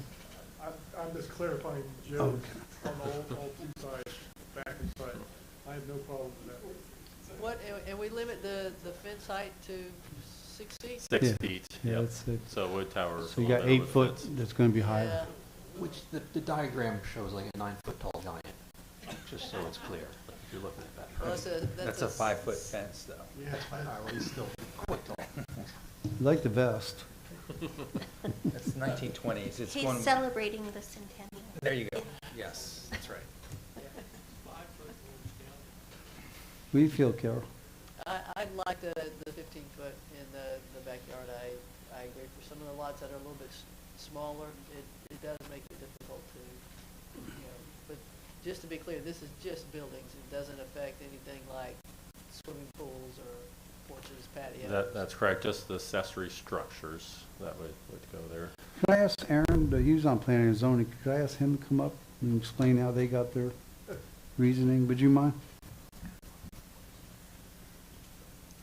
Aaron Wadsworth, 17647 9th Street. He's on the planning and zoning board that reviewed this, by the way. So I put my hand up not to talk about for planning and zoning, but we did look at it. We looked at the different distances. We also did joke about the 7-foot tall gentleman looking over the 6-foot fence. But we kind of came up with 15 feet and as kind of a balance between privacy and obstruction to the neighbors to the rear, but also land use and rights and the ability to put something within the lot. What I was going to mention was that, just as a reminder, that the council approved a variance just last time for a gentleman on 9th for 7.5 feet on the rear. So this change to 15 would not solve that variance request that you just passed. So that was all I was going to say. Right, and I denied it. Not saying who voted for it, but it passed, so. It did. One thing, may I throw something into the mix, Mayor, just for consideration? Originally, when we proposed this, I threw out 7.5 feet, and until the other day, Sean and I yesterday actually had to go do an inspection of an accessory structure that was, without getting details, but was close to the property line. And what we found, because it was on a lot that was a little bit on the hill, they leveled it, and huge erosion issues now that unintended consequences being too close to that property line. We have a 25% grade max that you can have because they built this pad up. They don't have room to fix the problem, and they have a shed built because it's so close to property line. They're going to have a hard time making a fix without getting an engineer involved. So under that scenario where that 7.5 was approved, it would sure have been a whole lot easier for the person to get a 15-foot. Because just when you get onto a hill, you got to also think you can't build a retaining wall within 5 foot of your property line. If you have to put a retaining wall, if you build a retaining wall for a building, it has to be engineered because it's just holding a structure back, because that's Florida building code. And also then you can't allow the water off your primary structure or accessory structures to drain directly into your neighbor's yard without retaining it. And so within 7.5 feet, if you put the roof the other direction, heading back to that fence, there's nowhere for that water to go, so now it's got to be piped somewhere. So it was a whole bunch of unintended problems when I first recommended that we didn't see. So from a staff level, I definitely agree with planning and zoning 15 foot because of anything that's built on a slight hill or a grade. It's going to be tough to get it in there and get it in correctly with that type of setback. Yeah, and I would agree with the 15 foot because I just don't want to make their lives easier. It was just, literally we saw this yesterday, and I wouldn't have thought about this on the first conversation because originally we were like, staff doesn't see problem 7.5, side 7.5. Now we actually saw problems like it really can't be fixed in the 7.5 without major cost.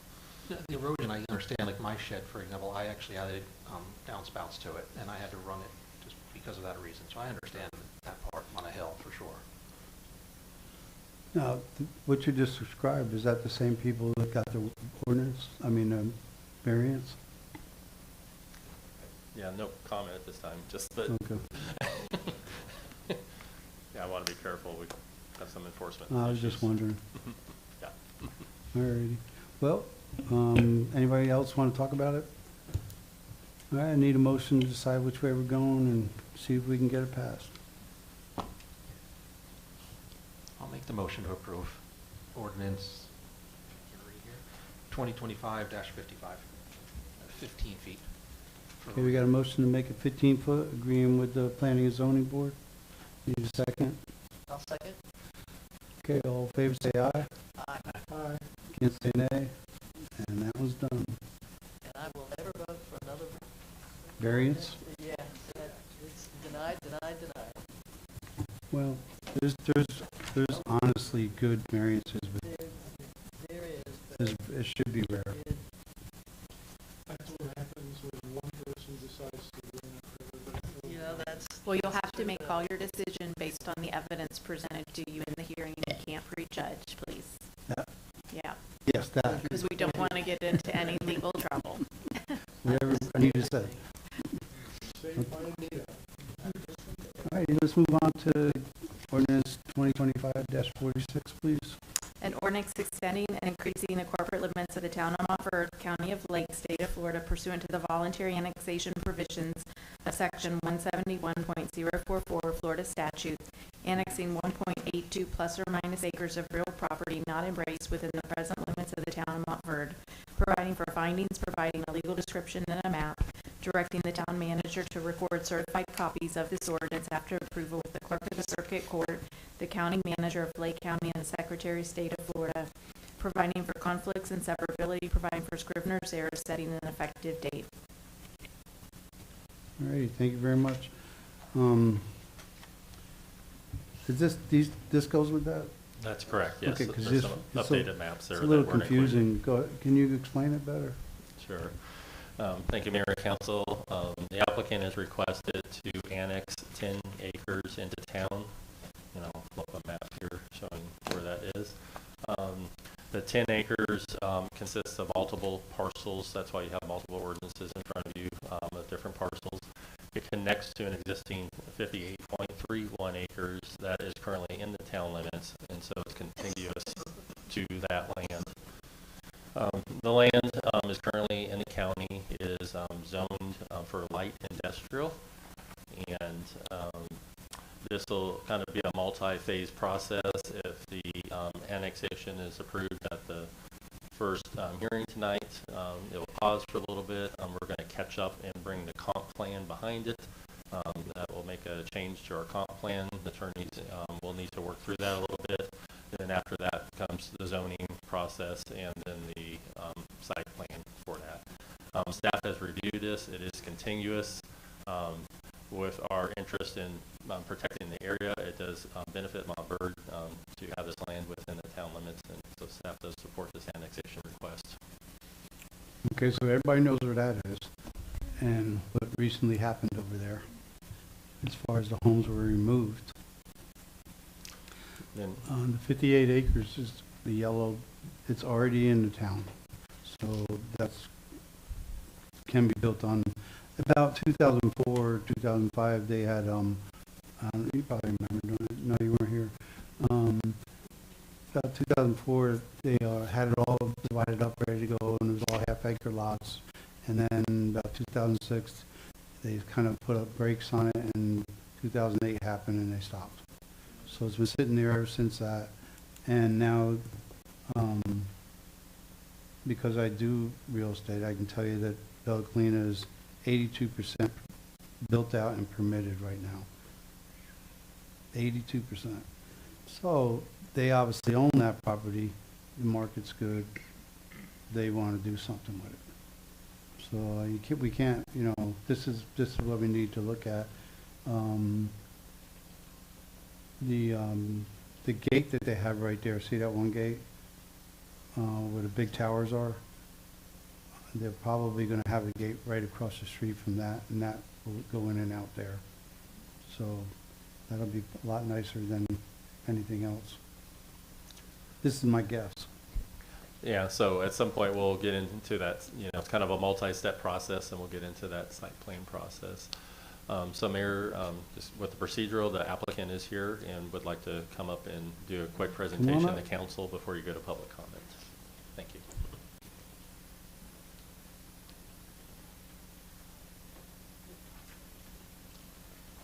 Good evening. For the record, Logan Opsall, 215 North Eola Drive. I'll be very brief. Everyone knows the property and the process very well. We also had a good discussion of this at Planning Commission last week.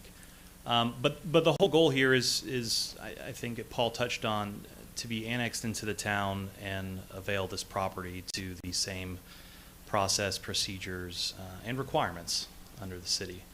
It currently has an industrial zoning designation, so This would be a drop in an intensity, and this is somewhat of the gateway into the city, and so we want, I think, as the mayor said, to have it consistent with that other property, beautified, and again, consistency across that property. I'm happy to answer any specific questions, but wanted to just introduce myself and outline that for you. I'll conclude with this. Paul had mentioned you'll see this several times again. We got to give it a future land use, so that's the comp plan. We'll work with Anita on the zoning and site plan. So we look forward to working all that through the city's requirements. Town. Thank you. Town, excuse me. Sorry. No, I town. think, does everybody have questions?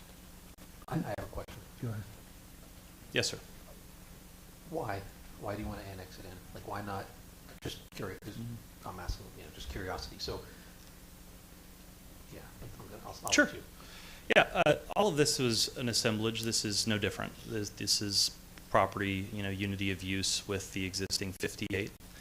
We also see it as an opportunity to work with the town and create a consistent development across that area. I would go out on a limb and say services are another thing that would be beneficial, especially with the water, instead of Sure. boring the road and, all that, Well, you got to use our water even if you don't annex it. Right. So. Yep. Okay.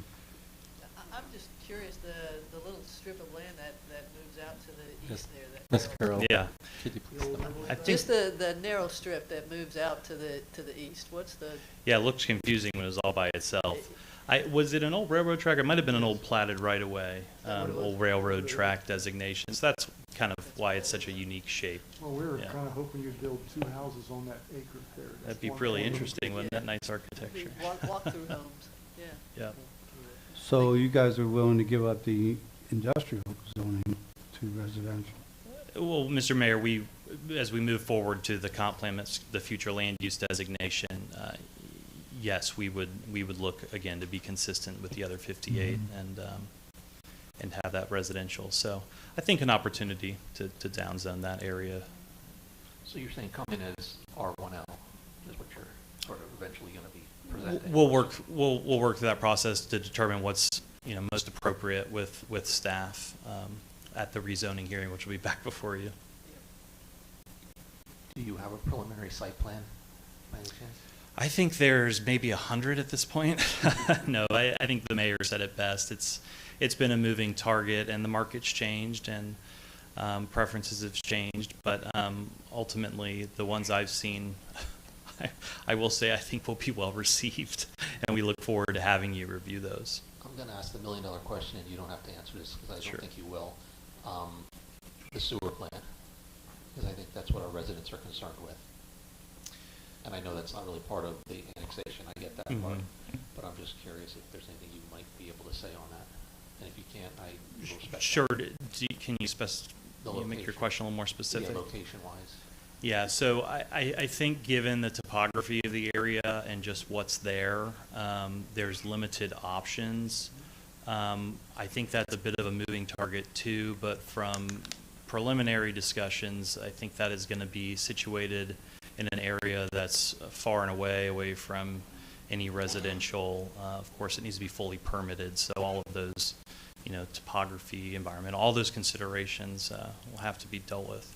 The only other thing I'm going to ask, if you can also, I spoke with Paul, if you could work with him a little bit as far as the DEP stuff when you go through that process so that he understands what's happening with that. Yeah, staff has been really responsive and really helpful. We're taking a collaborative approach on this, so look forward to it. When you say not near residents, are those Bella Colina residents or Montverde residents? Yeah, I mean, away from residential areas. And again, we're going to work with the town to make sure it's in the appropriate area. We'll have to, and we look forward to it. Excellent, thank you. All righty, well, thank you very much. Thank you. See you All next righty, time. open it up to the public. Anybody want to ask questions, make statements?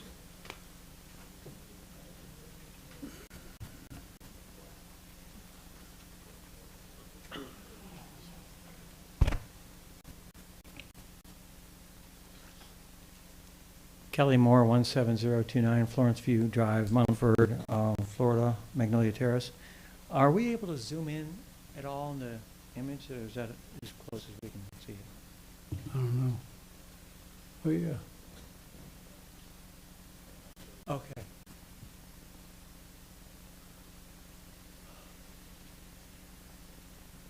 Okay, two questions. One, when the previous council member asked about the sewer plant part of the Bella Colina, and I heard the answer was it's a moving target.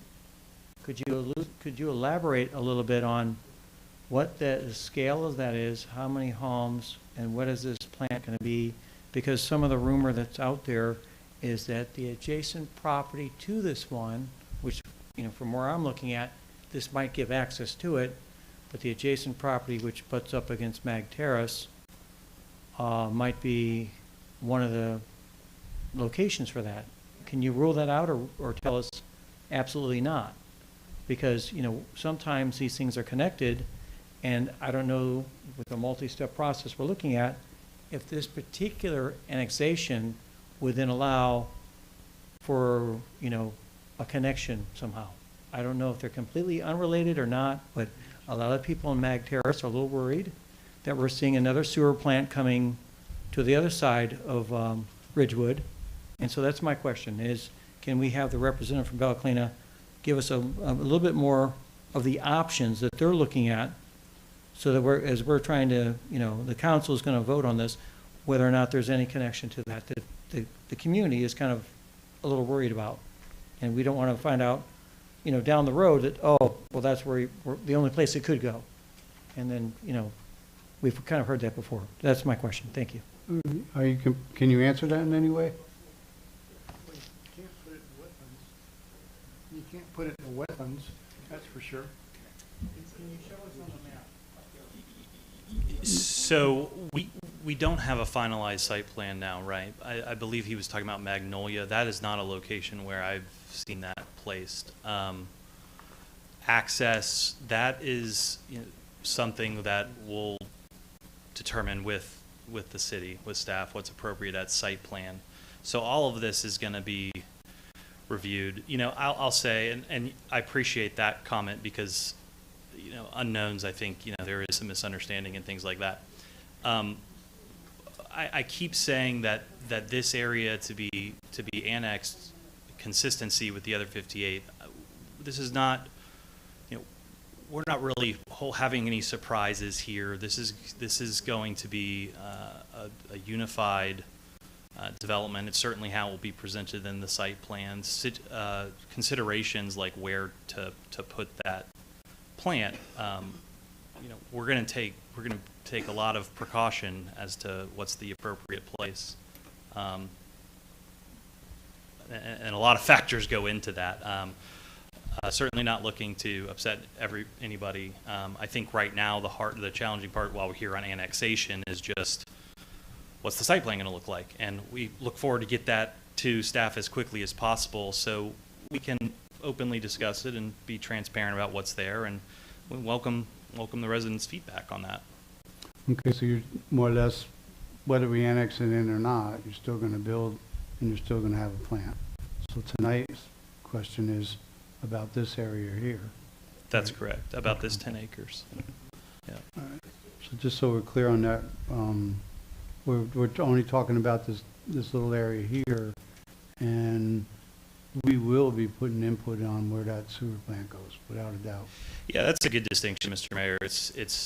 We're only talking about the 10 here, this limited area, but you know, I want to be respectful of what's there, how it's out there, and we need to discuss it holistically, even though we're only talking about the 10. I want to, you know, right, meet you halfway on that. And I would do the same thing if I was someone in Mag Terrace. Absolutely, and again, we welcome that feedback and look forward to working through all of those with you. We want to have a beautiful development that bring into the city. Everyone will be proud of. Mayor, Council, just real quick, I've had a couple conversations with Paul just regarding the site, and again, you know, it's chicken and egg. They got to know what pieces of land are going to be a part of what they're going to serve. That's kind of, this is the first process. But I will say, Paul has brought up multiple times, he's very cognitive of the area, of the neighbors. He's mentioned many times, I want to be a good neighbor. I want to build something Montverde's going to be proud of, and that enhances the area. And related to the sewer as well, you know, he's brought that up. You know, we got to serve sewer, but we definitely don't want to make angry neighbors next to us, was I think his words that he said. So I think he will do his best to make sure it's at a location that works for the site and also works for the community. Is that fair enough to say? Absolutely. Okay. All right, well, thank you. Thank you. If we do this, will they have a Montverde address or a Bella Colina address? Well, Bella Colina is supposed to be Montverde, but yeah, it should be a Montverde address. Yeah. And again, we don't have details of how everything's going to work. I will tell you in our actual land codes, and Sean could maybe clarify this, many years ago when you made gated communities not allowed in the town limits, this particular property was exempted from that section of the code. So more than likely that's going to be their intent, is to bring it in as a part of that, but it will be the town limits. All righty. Anybody else? Come on up, Bob.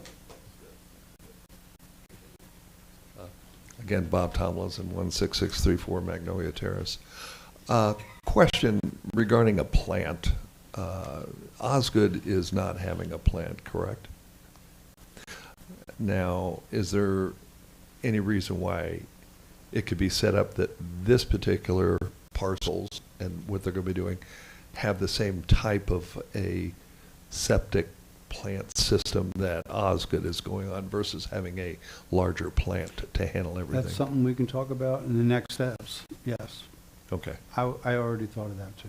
Okay, all right. I just wanted to bring that out on the floor. All right. Okay, very good. All right, that's it. No, I have one more. Oh, yeah? Okay, well, never mind what I want to do. Go ahead.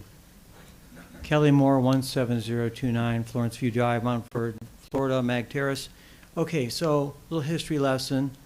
3 years ago, we were told we were going to need a sewer to mitigate the effects of Lake Apopka, and we hired a group of engineers. We got a grant, and we were told it was going to go on some Stetcher property.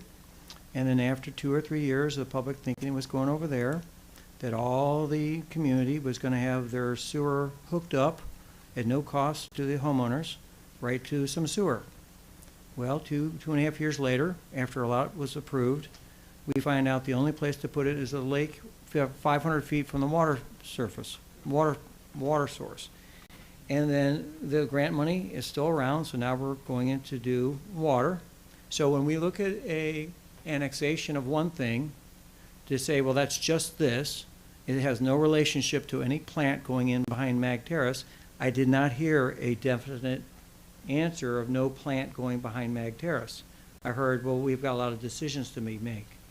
Well, we didn't want to make neighbors angry before when we proposed the sewer, but then what happened is we almost got a sewer if it wasn't for one more vote of the council right on Lake Boulevard. And so be careful, because if we annex this without a clear plan of where this plant is going to go, it might very well be next to Mag Terrace, because I didn't hear from Bella Colina that that's not going to happen. Could you articulate on the map what's going to be built behind Mag Terrace for us? Just homes and no plant? Is that what we're hearing? Or could there be a plant there? Is that a possibility? Are you talking about? Because I've had people send me this drawing and show me where the proposed plant's going. So I want to be able to go to them after the meeting and say, that's incorrect. Bella Colina representative said 100%, there's not going to be any plant anywhere near Mag Terrace Phase 1. You're not talking about a plant to service the town. No, to service Bella Colina, even a small package plant or whatever you call it, that's not being put in the middle of Bella Colina, but it's being put closer to Mag Terrace. So if we look at just north of this to the northeast where those homes are, where it says R1, that area, are you going to develop homes there at some point? or approved for homes currently. is there any spot in there that you could see any small plant going on? Because that's what a lot of the people outside of this room are afraid of. Yeah. And we've already been down the road with the town telling us we're putting a sewer way away from the house, but then I wake up one morning and it's being drilled, be tested 500 feet from my water source. And Right. so the trust is gone kind of out the window with this.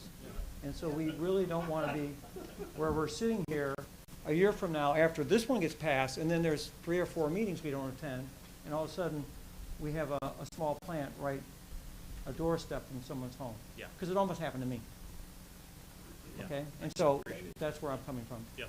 So could you tell us on the R1, because those are the homes we're talking about with that cul-de-sac, that there's going to be any part of Bella Colina's waste going there in any form of plant? No. Okay. won't. All right. Thank you. All righty, thank you very much. Anybody else? Come on up. And I appreciate you getting dressed for us tonight. You look very good. Thank you. Brian Rubio, 16548. So, you know, I would like to hear from the council, whether now or through the discussion that you guys will have here shortly. What are the benefits of this being added to the town? What does it do for our town? Obviously, it's a great benefit for them, you know, but necessarily for us. You mean the 10 acres? Yeah, attaching that into Montverde, into the town, like what's the benefit there for us, the town, the residents or the town? How are you going to look at Well, it? I can give you something real quick. They're gonna build houses in there, and they're gonna put gates around it, and we're gonna get $2,000-3,000 a year from each house, and that's gonna add up to, I don't know, $250,000, $300,000, and we don't have to spend $1 of that inside the gates. Okay. So 'Cause- there's one thing. But those 10 acres, the way that it's laid out there, you know, I'm not really sure how you're going to fit that many houses on there. So if anything, you could probably fit. No, the 10 acres, if they don't annex that in, they're still gonna build on the 58. Okay. That's the end of the story. No, I know, but we're talking specifically about annexing this. So like, what does that do? Not referring to the 58. Well, for me, it's industrial property. It's not residential. It's in the county. That's how they built something across the street, is industrial. They can Yeah. build whatever they want in industrial. Okay. And you mentioned that you think that there's a possibility that they may put a gate there if they do, you know, decide to build it out at some point.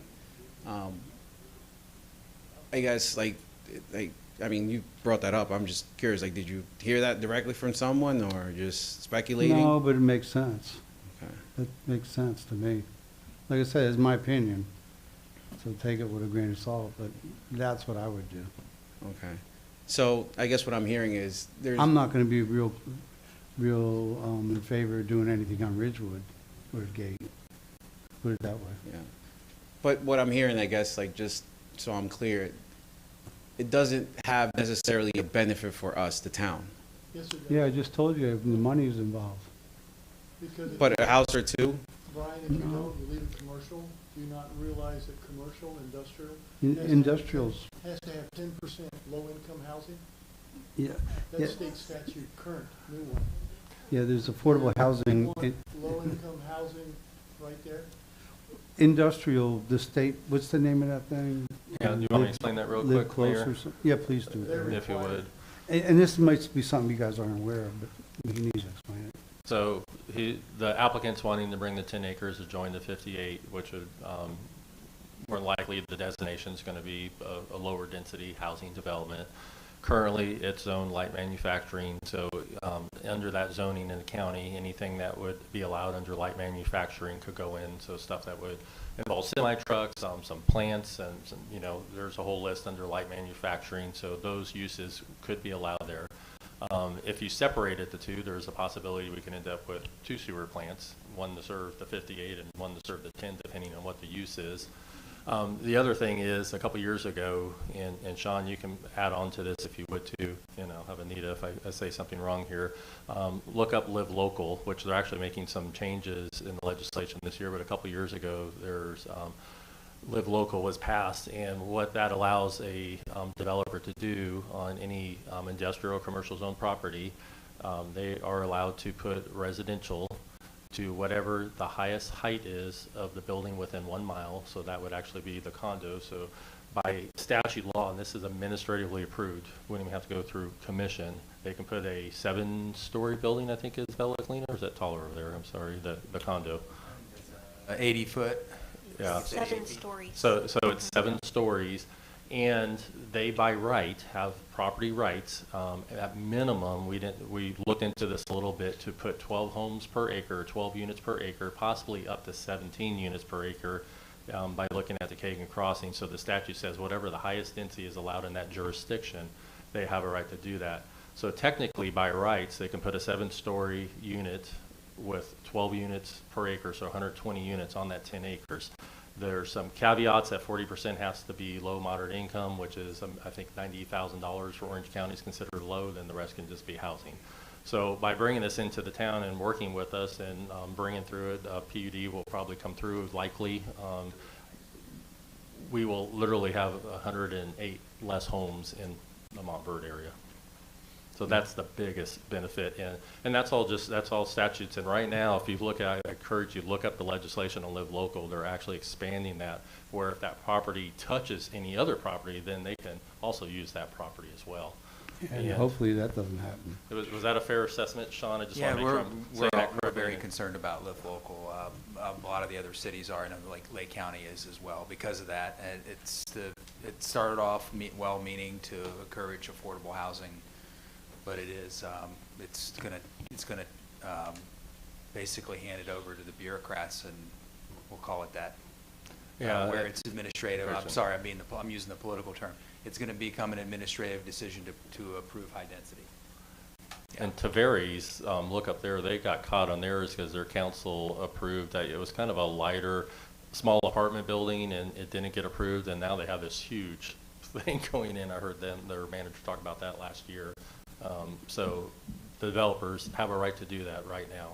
So this is a good thing they're bringing into the town limits. But do you understand? Yeah, just exactly. I just want everyone else to be clear because again, there's limited information here. Obviously, we don't have access to the gentleman here. No one's going to sit here and call you and pester you to ask you these questions. So I'd rather just draw these things out because this is the concern. Now, so just based on what you said, essentially, if it gets annexed and they could get rezoned to have residential, single family residential, that impact is going to be a lot less than what it's zoned for currently. All right. Okay, so just, Right. yeah, I just wanted. Plus, I like my part too, that we're gonna make money off it. Yeah, but you make money even if it's light industrial and anything goes in there. Well, that's in the town limits. No. Oh, so that goes to the county? Yeah. No, it gets twisted there too, the industrial part, as far as the income. See, we're gonna make money because they're gonna put gates around it, and once they gate a development, maybe I'm not supposed to say this, but once they gate it, the money that they pay the town goes to the town. We won't have to maintain the streets We or don't sidewalks. maintain nothing. So that's free and clear money, which is, to us, it's a lot of money, $250,000-300,000 a year. Yeah. I like that part. Well, I appreciate it. I just wanted to, kind of draw something out because, sometimes the discussions are fairly quick and you guys, have no choice but. No, I appreciate that. You're So, right. Thank you. Well, just out of curiosity, your viewpoint on annexing that. I'm sorry? Do you have a viewpoint on whether or not to annex that into Montverde? Whether I do or not, it's, I think, irrelevant because regardless of what's said here as a public comment, it's not going to have any emphasis or it's going to sway anyone's vote anyway. So, to answer your question. No comment. Fair enough. All righty, another person, come on up. Andrew Elam, 17175 Ridgewood Avenue. Real quick, Paul, was this talked about at planning and zoning? I did not bring up the Live Local, so. No, but was everything you're discussing about the high rise and the reason for annexing, was that not spoken at the planning and zoning? Yeah, everything with the Live Local was not brought up. So yeah, we discussed the project at planning and zoning, the 10 acres, a little bit of the benefit to the town, probably not in depth as just what we did, and planning and zoning did approve it unanimously. Okay. And per the council, is there any way to stop a development from happening? Okay. Not on the 58 acres. Okay. So by annexing this, it gives the town more control. Okay. I know this, I'm just trying to clear it up so everybody listening can be informed. Thank you. Thank you very much. Yeah, I think the property will develop. It makes sense because they paid money for it to develop it. It's the question, do we want to have it develop under the town's terms or versus the county? You know, you go to the hills of Montverde again, that adjoins 2 homes per acre property that was owned, and the county gave it a zoning designation of 4 homes per acre. Even if they want to do houses there, that's possible. That's what the county would give And this a because good it's light example of that industrial. is you know, the road going to Fosgate's going to the turnpike on the left. There's 24 acres there that are in the county, and we didn't annex it in. They didn't really won't come to us. They're building 93 homes on 24 acres in that little triangle. Rental homes. Rental homes. Because we didn't have control of it. Because we don't have control over it. So anything around Mount Verve, we're trying to, and we don't want it, but we have to take it to build it the way we want it, or need it, or both. Does that Yeah, help? and something, it's for council and as staff we look at, sometimes to protect Montverde, it may need expanding the town limits a little bit because our zoning designation is probably always going to be less in the counties, especially in this area, because everything it's butting up to is light manufacturing or some heavier density residential, where the county may give that heavier designation.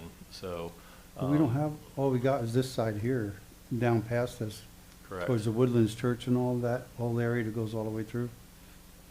That's a little bit of a threat because right now the YWAM has it, and YWAM wants to build dorms for their students that go out into the world and teach people how to, you know, grow things from nothing. So they're a nice organization, but oh God, 25 years ago, Alan, they sold that. The guy that bought it 25 years ago, they cleared out YWAM, they cleared everything out, and the developer that bought it never went to Lake County first and asked Lake County about developing that property. I don't know if you know the whole story, I do.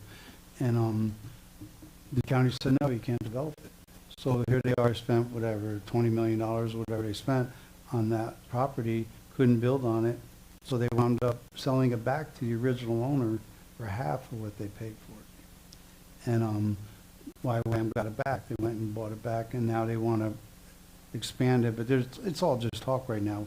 But that's a huge chunk of land that is on the other side of Bellaclina, which, you know, it helps us a lot. And going back to the interlocal service boundary agreement we just did in Ferndale, that was purposely done so we could help manage the growth of Ferndale. And all the county, Sean was a big part, Anita was a huge part, Paul. We went to every city and we had meetings with everybody. And believe me, the people in Ferndale, 99.9% of them did not want growth. And they came to the county and explained that to the county. But they're not a town, they're not a city. They're just a county. It's just a Ferndale, it's just a name. So the interlocal service boundary agreement put a stop to anything being built with less than 5 acres per home. So that's what can be built there now. Yes, sir.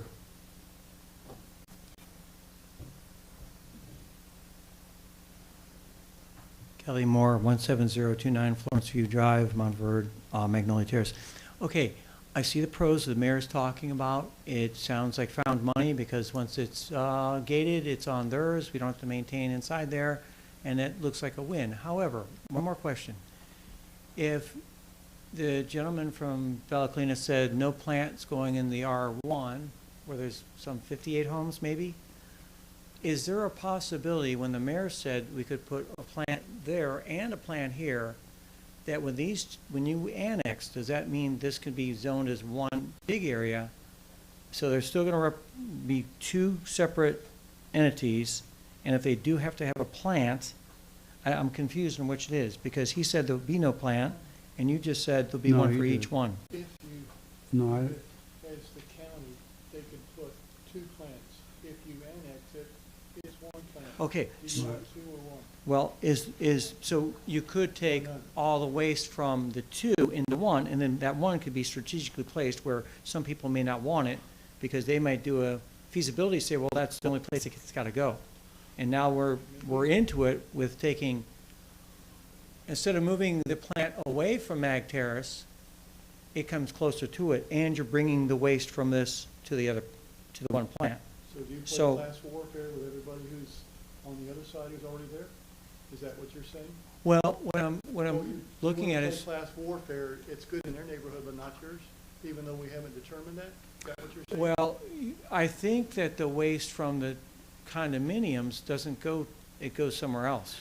Well, Bella Clean has their own plants They have their own already. plant, but now they're gonna need a new plant for these. They don't have capacity to So put that's a this problem. in there. So we're kinda allowing them to come in and bring that with them as part of the deal, is how I see it. Well, no, because they're gonna be able to build on the 58 acres whether we annex this property or not.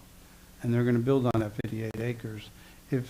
I'm afraid if they build on 58 acres without that, first, we won't get the money from that other property. And then the second is they'll wanna go in and out on Ridgewood and making it, a problem. I don't want Okay. the traffic going in and out. I kind of see the argument. The one thing I want people to understand, I don't buy the false narrative that across from their townhomes and the Bella Colina brand, that they're going to put low income in there or build multi-units like the one No. north of that other property that No, we but they have. could do more towers and, and stuff like that. Yeah, Okay. so All right. it would be 40%. Huh? 40% would have to be low income, and low income, according to Orange County, or moderate income is $91,000 a year incme. So they're it mandated to put 40% of would whatever's in have it? to be, If you if they have- did under live local. Okay. All right. You've answered my question. Thank you. All right, anybody else? I love these discussions. Come on. All righty, I don't think there's a bring it chance- back to council. I don't think there's a chance they're gonna do live local there, just me personally. I mean, I understand what it is. They're not gonna put,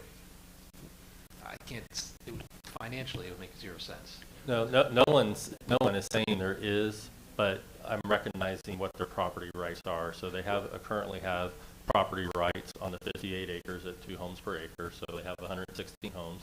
And they do have property rights on the 10 acres up to 120 units. So that's currently what they have as property rights. I And- feel like we're back at Osgood a little bit, where we're allowing fear to dictate our direction, just personally. And that little strip of land up there, I don't even think that's buildable if we didn't annex it in. The only way I think that can be usable is if we annexed it in. I mean, it's hard to tell from the zoom, because they're so zoomed out. I don't know how many feet that is. It's not very wide. Yeah, so I mean, they're not gonna put anything even on that. 30 feet. Yeah, so Like there's a nothing going railroad there. right away. Right. So, What strip where the number 1 is? yes, the number 1. That's just a railroad track, ain't it? Yeah. Right, so Railroad that right doesn't away. even really count towards that bill, if we didn't annex it, I'm saying. And then the other area, technically, I guess they could put the high rises like they have on over there as well, if they wanted to, but that's outside of our town already. So we wouldn't get, I understand we won't get the tax, but we wouldn't get anything, right, but even if they do put homes here, according We to. have no control over how many, how big. Right. Yeah. Correct, no, I get that part. If you really want to go outside the box, they could theoretically take the railroad access, and that's an access to the backside of the golf course. So now you have townhomes for the golf course, but this is, if you want to keep going down. No, that right, rabbit hole. all right. I get you. I'm kind of lost, Anita. What are we trying to do here tonight? Decide whether or not you want the property annexed within the town boundaries. Okay. Come on up.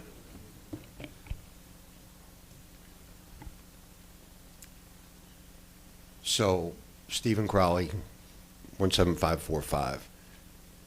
I remember the discussion we had about annexing what's now Bella Clean, and a lot of people said we made a mistake doing that because we couldn't dictate how this stuff was going to get built. Now I'm seeing houses built right on top of each other. And if we can annex a little more property and prevent that from happening closer, sounds like a good deal to me. Well, we can do it in the 58 acres. We want to also do it in the 10 acres. Right, that's what I'm saying. So if we annex that, Yeah. we're not allowing somebody else We to do manage what it. they're going to do, like build Oh, if we don't, yeah. apartment buildings or Right. whatever. Right. Yeah, I'm all about annexing it because we'll manage it ourselves. That's right. And tell me why it's a bad idea. It's okay, tell me, come on up. And tell everybody, why is it a bad idea? That's what I'm stuck on. Go ahead. Lanny Evans, 16355 Florence Oak Court. Could we go back to the slide just before this? No, there was another one that showed yellow. Oh, yes, yeah. rural transition section, that yellow. Who owns that? That's a guy, what's his name? It's that White House, that big two-story White House. Carroll, right? So are they asking for all of their land to be annexed? No, they didn't want to include, Bella Clean approached them, they don't want to sell it. No, Bella Colina or their subsidiaries. Are they asking for all of their land to be annexed? No, just the red. Not Bella, So not what are all they going Bella to do? Clean. What are they going to do with the remaining property? What do you mean? No, there's only 9.9 acres in Well, that red. I'm sorry, I was awkward, but that's my question. Do they own more land there? So No. They do own land that hooks onto this, but it's in the county under a PUD. That's Bella Colina, so they're not asking to annex That's the orange. that piece in. And the other parcel, that's the rural transition, is not owned by them. So it's just the 10 acres they're asking for. So not the Bella Colina development or golf course or any of that. Right, so they don't own any other, They own all the stuff in orange. They own everything. It's just the 10 acres with the numbers on it that they're looking to annex in. So just a small 10-acre piece there. so the PUD, that's already part of the development? That's a county PUD, correct? Yeah. Okay, Correct. Yeah. thank you. Yeah, so that's developed and in the county, and it'll stay there. And the yellow CFD, that's the church, isn't it? On the lower? Yes. Yeah. That's the church right there. So, and Mr. Carroll owns all that RUD on the left, on my left. And number A up there is also not Bella Colina. Oh, yeah, okay, yeah. Correct. There's one house that's out there. Yeah, that's the electrician guy, yeah. Mhm. Yeah. So we need to move on this? All righty, so, okay, it's closing to the public. Let's move on to the council. Anybody want to discuss this? Well, again, if we do not annex it, somebody sooner or later is going to come along and build on that property. So if we want to have any kind of say on it, then I think the vote should be to annex it. Then make the motion. I make a motion that we annex the, what is it? 9.9 Ordinance, acres. Yeah. 2025-46. 2025-46. Second. All in favor, say aye. Aye. Again, say nay. Ayes got it. That's one. All right, let's move on to the next one. It's on ordinance 2025-47, please. An ordinance extending and increasing the corporate limits of the town of Montverde, county of Lake, state of Florida pursuant to the voluntary annexation provisions of section 171.044 Florida statutes, annexing 5 parcels of real property not embraced within the present limits of the town of Montverde, providing for findings, providing a legal description and a map, directing the town manager to record certified copies of this ordinance after approval with the clerk of the circuit court, the county manager of Lake County, and the secretary of state of Florida, providing for conflicts and severability, providing for scrivener's errors, setting an effective date. Can you explain this a little better, how it relates to the first one? Sure. So Mayor, there's multiple parcels, and so each one would need a separate resolution, and that's why you have 4 resolutions, Mia? Is that correct? 4 ordinances. Or ordinances, okay. Oh, we got resolution up there, I'm sorry. It should say ordinance on the PowerPoint. So we have 4 ordinances because there's 4 different parcels, so each one has to be annexed in separately.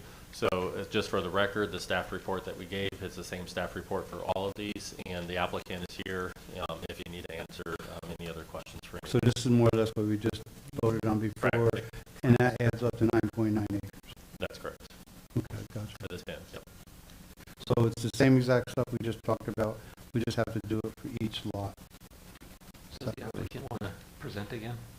You guys want to talk again? All right. I'll bring it back to council. Need a motion or want to talk about it?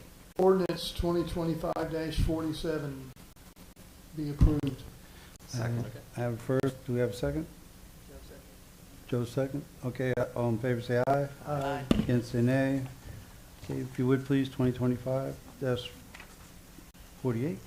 An ordinance extending and increasing the corporate limits of the town of Montverde, county of Lake, state of Florida, pursuant to the voluntary annexation provisions of section 171.044 Florida statutes, annexing 2 parcels of real property not embraced within the present limits of the town of Montverde, providing for findings, providing a legal description and a map, directing the town manager to record certified copies of this ordinance after approval with the clerk of the circuit court, the county manager of Lake County, and the secretary of state of Florida, providing for conflicts and severability, providing for scrivener's errors, setting an effective date. Okay, I'll open it up to the public. Same thing again that we had earlier. Okay, I'll close it, bring it back to council. Discussion or a motion? Motion for ordinance 2025-48 be approved. Got first, need second? Second. All in favor say aye. Aye. Ayes have it. Please, 2025-49.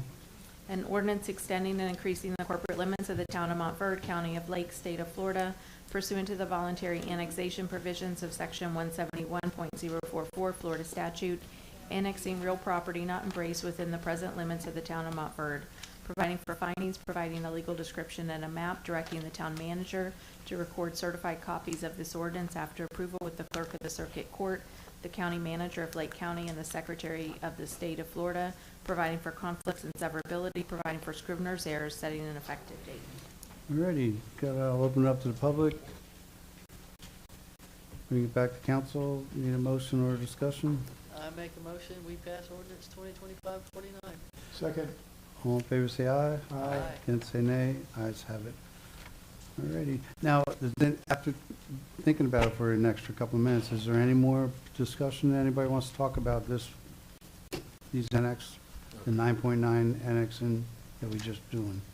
Anybody want to talk about it? Alrighty. Just want to give everybody a chance. I do have, it's kind of on topic with where we were, and actually maybe Anita, you can help me out with this.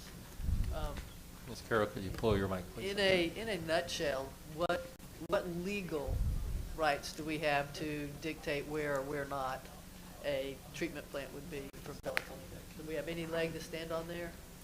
I mean, you have input for sure. A lot Yep. of it's going to depend on what the what DEP requirements must be met, and engineering. They do a lot of testing, as you know from your experience with the sewer. They have to do soil samples, and they look at a lot of different environmental factors when determining where it's best suited. But then DEP makes the ultimate decision as to whether it's allowed in the area they want to put it. But you will get to review that, and I know that they've expressed, they're not going to intentionally put it next to your existing residence. I greatly appreciate that. We don't want to, work together to get things done. I do agree with that. But DEP can't supersede local. They can't tell us that it's going somewhere if we don't. We have ultimate authority on that from what I've. They have to meet DEP regulations, state regulations. You don't have anything, in your code that specifically states where sewer plants can be located. I didn't know. All right, I have notes on that with the next meeting. In the event that, and again, just playing scenarios that'll probably never come to reality, but in the event that DEP says, okay, you have 2 choices. You can put it here or you can put it here. If the town prefers location A and Bella Colina prefers location B, how is that determined? That can be determined through language that we include in any PUD. If they apply for a PUD zoning and that's what you approve, we can put it in that language. And you can also consider that when you're approving the preliminary plat, because that will show different tracks and where the uses are. So on the preliminary plat, they'll have to show you where that sewer location is going. Excellent, thank you. That's it, I'm done. Alrighty. Anybody else? You done, Joe? Okay, you done? Alan? Mayor, Oh, okay. real quick, just received it late, but I need to throw it by council, just ask your opinion. Whenever there is a request in our 180 district for a change in zoning or development, they send a notice to me to ask if we're going to object to it. Over in the Ferndale protection area, one of the landowners would like to put in some type of commercial nursery, and kind of wanted to get your thoughts on how you feel about that in that Ferndale protection area. One of the things I've been tracking is there are some changes to Live Local. I don't know if it will pass, it's in this legislation, but one that caught my eye is, you know, under Live Local, if you're zoned commercial or industrial use, you have the right to basically do those units, whatever, to the maximum occupancy and to the maximum height within 1 mile. They, on the current language, the last version I saw had another written in text, and it says, and any other property that adjoins it or touches it then can be built under Live Local as well, which would be really scary if that passed. So that's kind of the downfall of, even though it's a kind of a consistent use with what you would see somewhat in rural, there's the risk if that legislation moves forward next month. Well, that's what Sean was saying, they issues. twisted it now. And it's not coming through what it was supposed to be. Yeah, they moved away from the original intent of Tremendously. yeah, and I can go lots of reasons that I've heard from legislators, but they'll tell you what they told us county commissioners. They were very bluntly, it said, you know, you county commissioners across the state of Florida and city council members don't have the guts to make affordable housing decisions because you're, you know, nobody wants it. Everybody says they want it, but nobody wants it. So they're sort of taking a hammer approach now. They're going to say, because you cities and counties can't work this out, now we're just going to allow everything for affordable housing. So that's the direction it's going. Yeah. Interesting perspective. Yeah. Yeah. Then I would ask that also that you don't ask Mr. Parks any direct questions about this particular one, because it may be a case that he would have to hear in the future too, if you could refer. Oh, so you're talking about the... I'm going to talk about a specific property at this point. Not that we were talking about Live Local, but there is a specific property would like to do a commercial type nursery, and just want to see how council feels about that. Yeah. Yeah, they sent us a notice wanting to do a nursery there, and Retail nursery, yeah. we want to ask the council. Yeah, so it's it was a CUP that was approved in 2006. So yeah, it's a renewal of that essentially, but it's in pre-app status right now with the county. Do you know where it is? I didn't get the map. I don't know where it is. Paul knows. I don't get the map on it. Yeah. So council, I will go ahead and try to get some information, put some more details in the next agenda for you. And if you're all right for now, I'm just going to let the county know that we possibly will object to this. And then I can always pull that objection. That way, at least we're covered, so we're in the queue as it gets pulled through the process, if you're okay with that. Well, they need to know right away, right? They need to know next week sometime, but I can go ahead and put the objection in, then pull it, I guess. It's the safest versus it would be harder to do it the other way around. I think that's a good idea, don't you guys? Okay. Alan, do you think that's a good idea? Yeah. You guys Yeah, are- we'll have a week. Caution. And we're coming back for workshop too, so. Yep. Plus, I want to protect our businesses. Yeah, we'll do that. So we'll go ahead and do that. We do have 2 more meetings in April coming up. I will text everybody the dates. We've emailed all the dates to your calendar, so or check your emails, and we'll get those up on the calendar, up on the website as well. All righty. All right, everybody's done, so I'll make a motion to adjourn. Second. All in favor, say aye. Aye. And say nay. Thank you for coming. We're going to have a workshop a week from tonight if you want to come hang out. No food, though.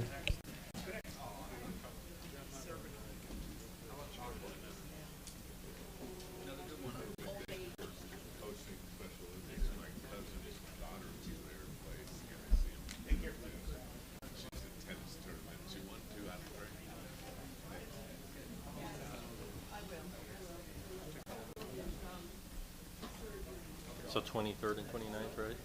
That sounds right.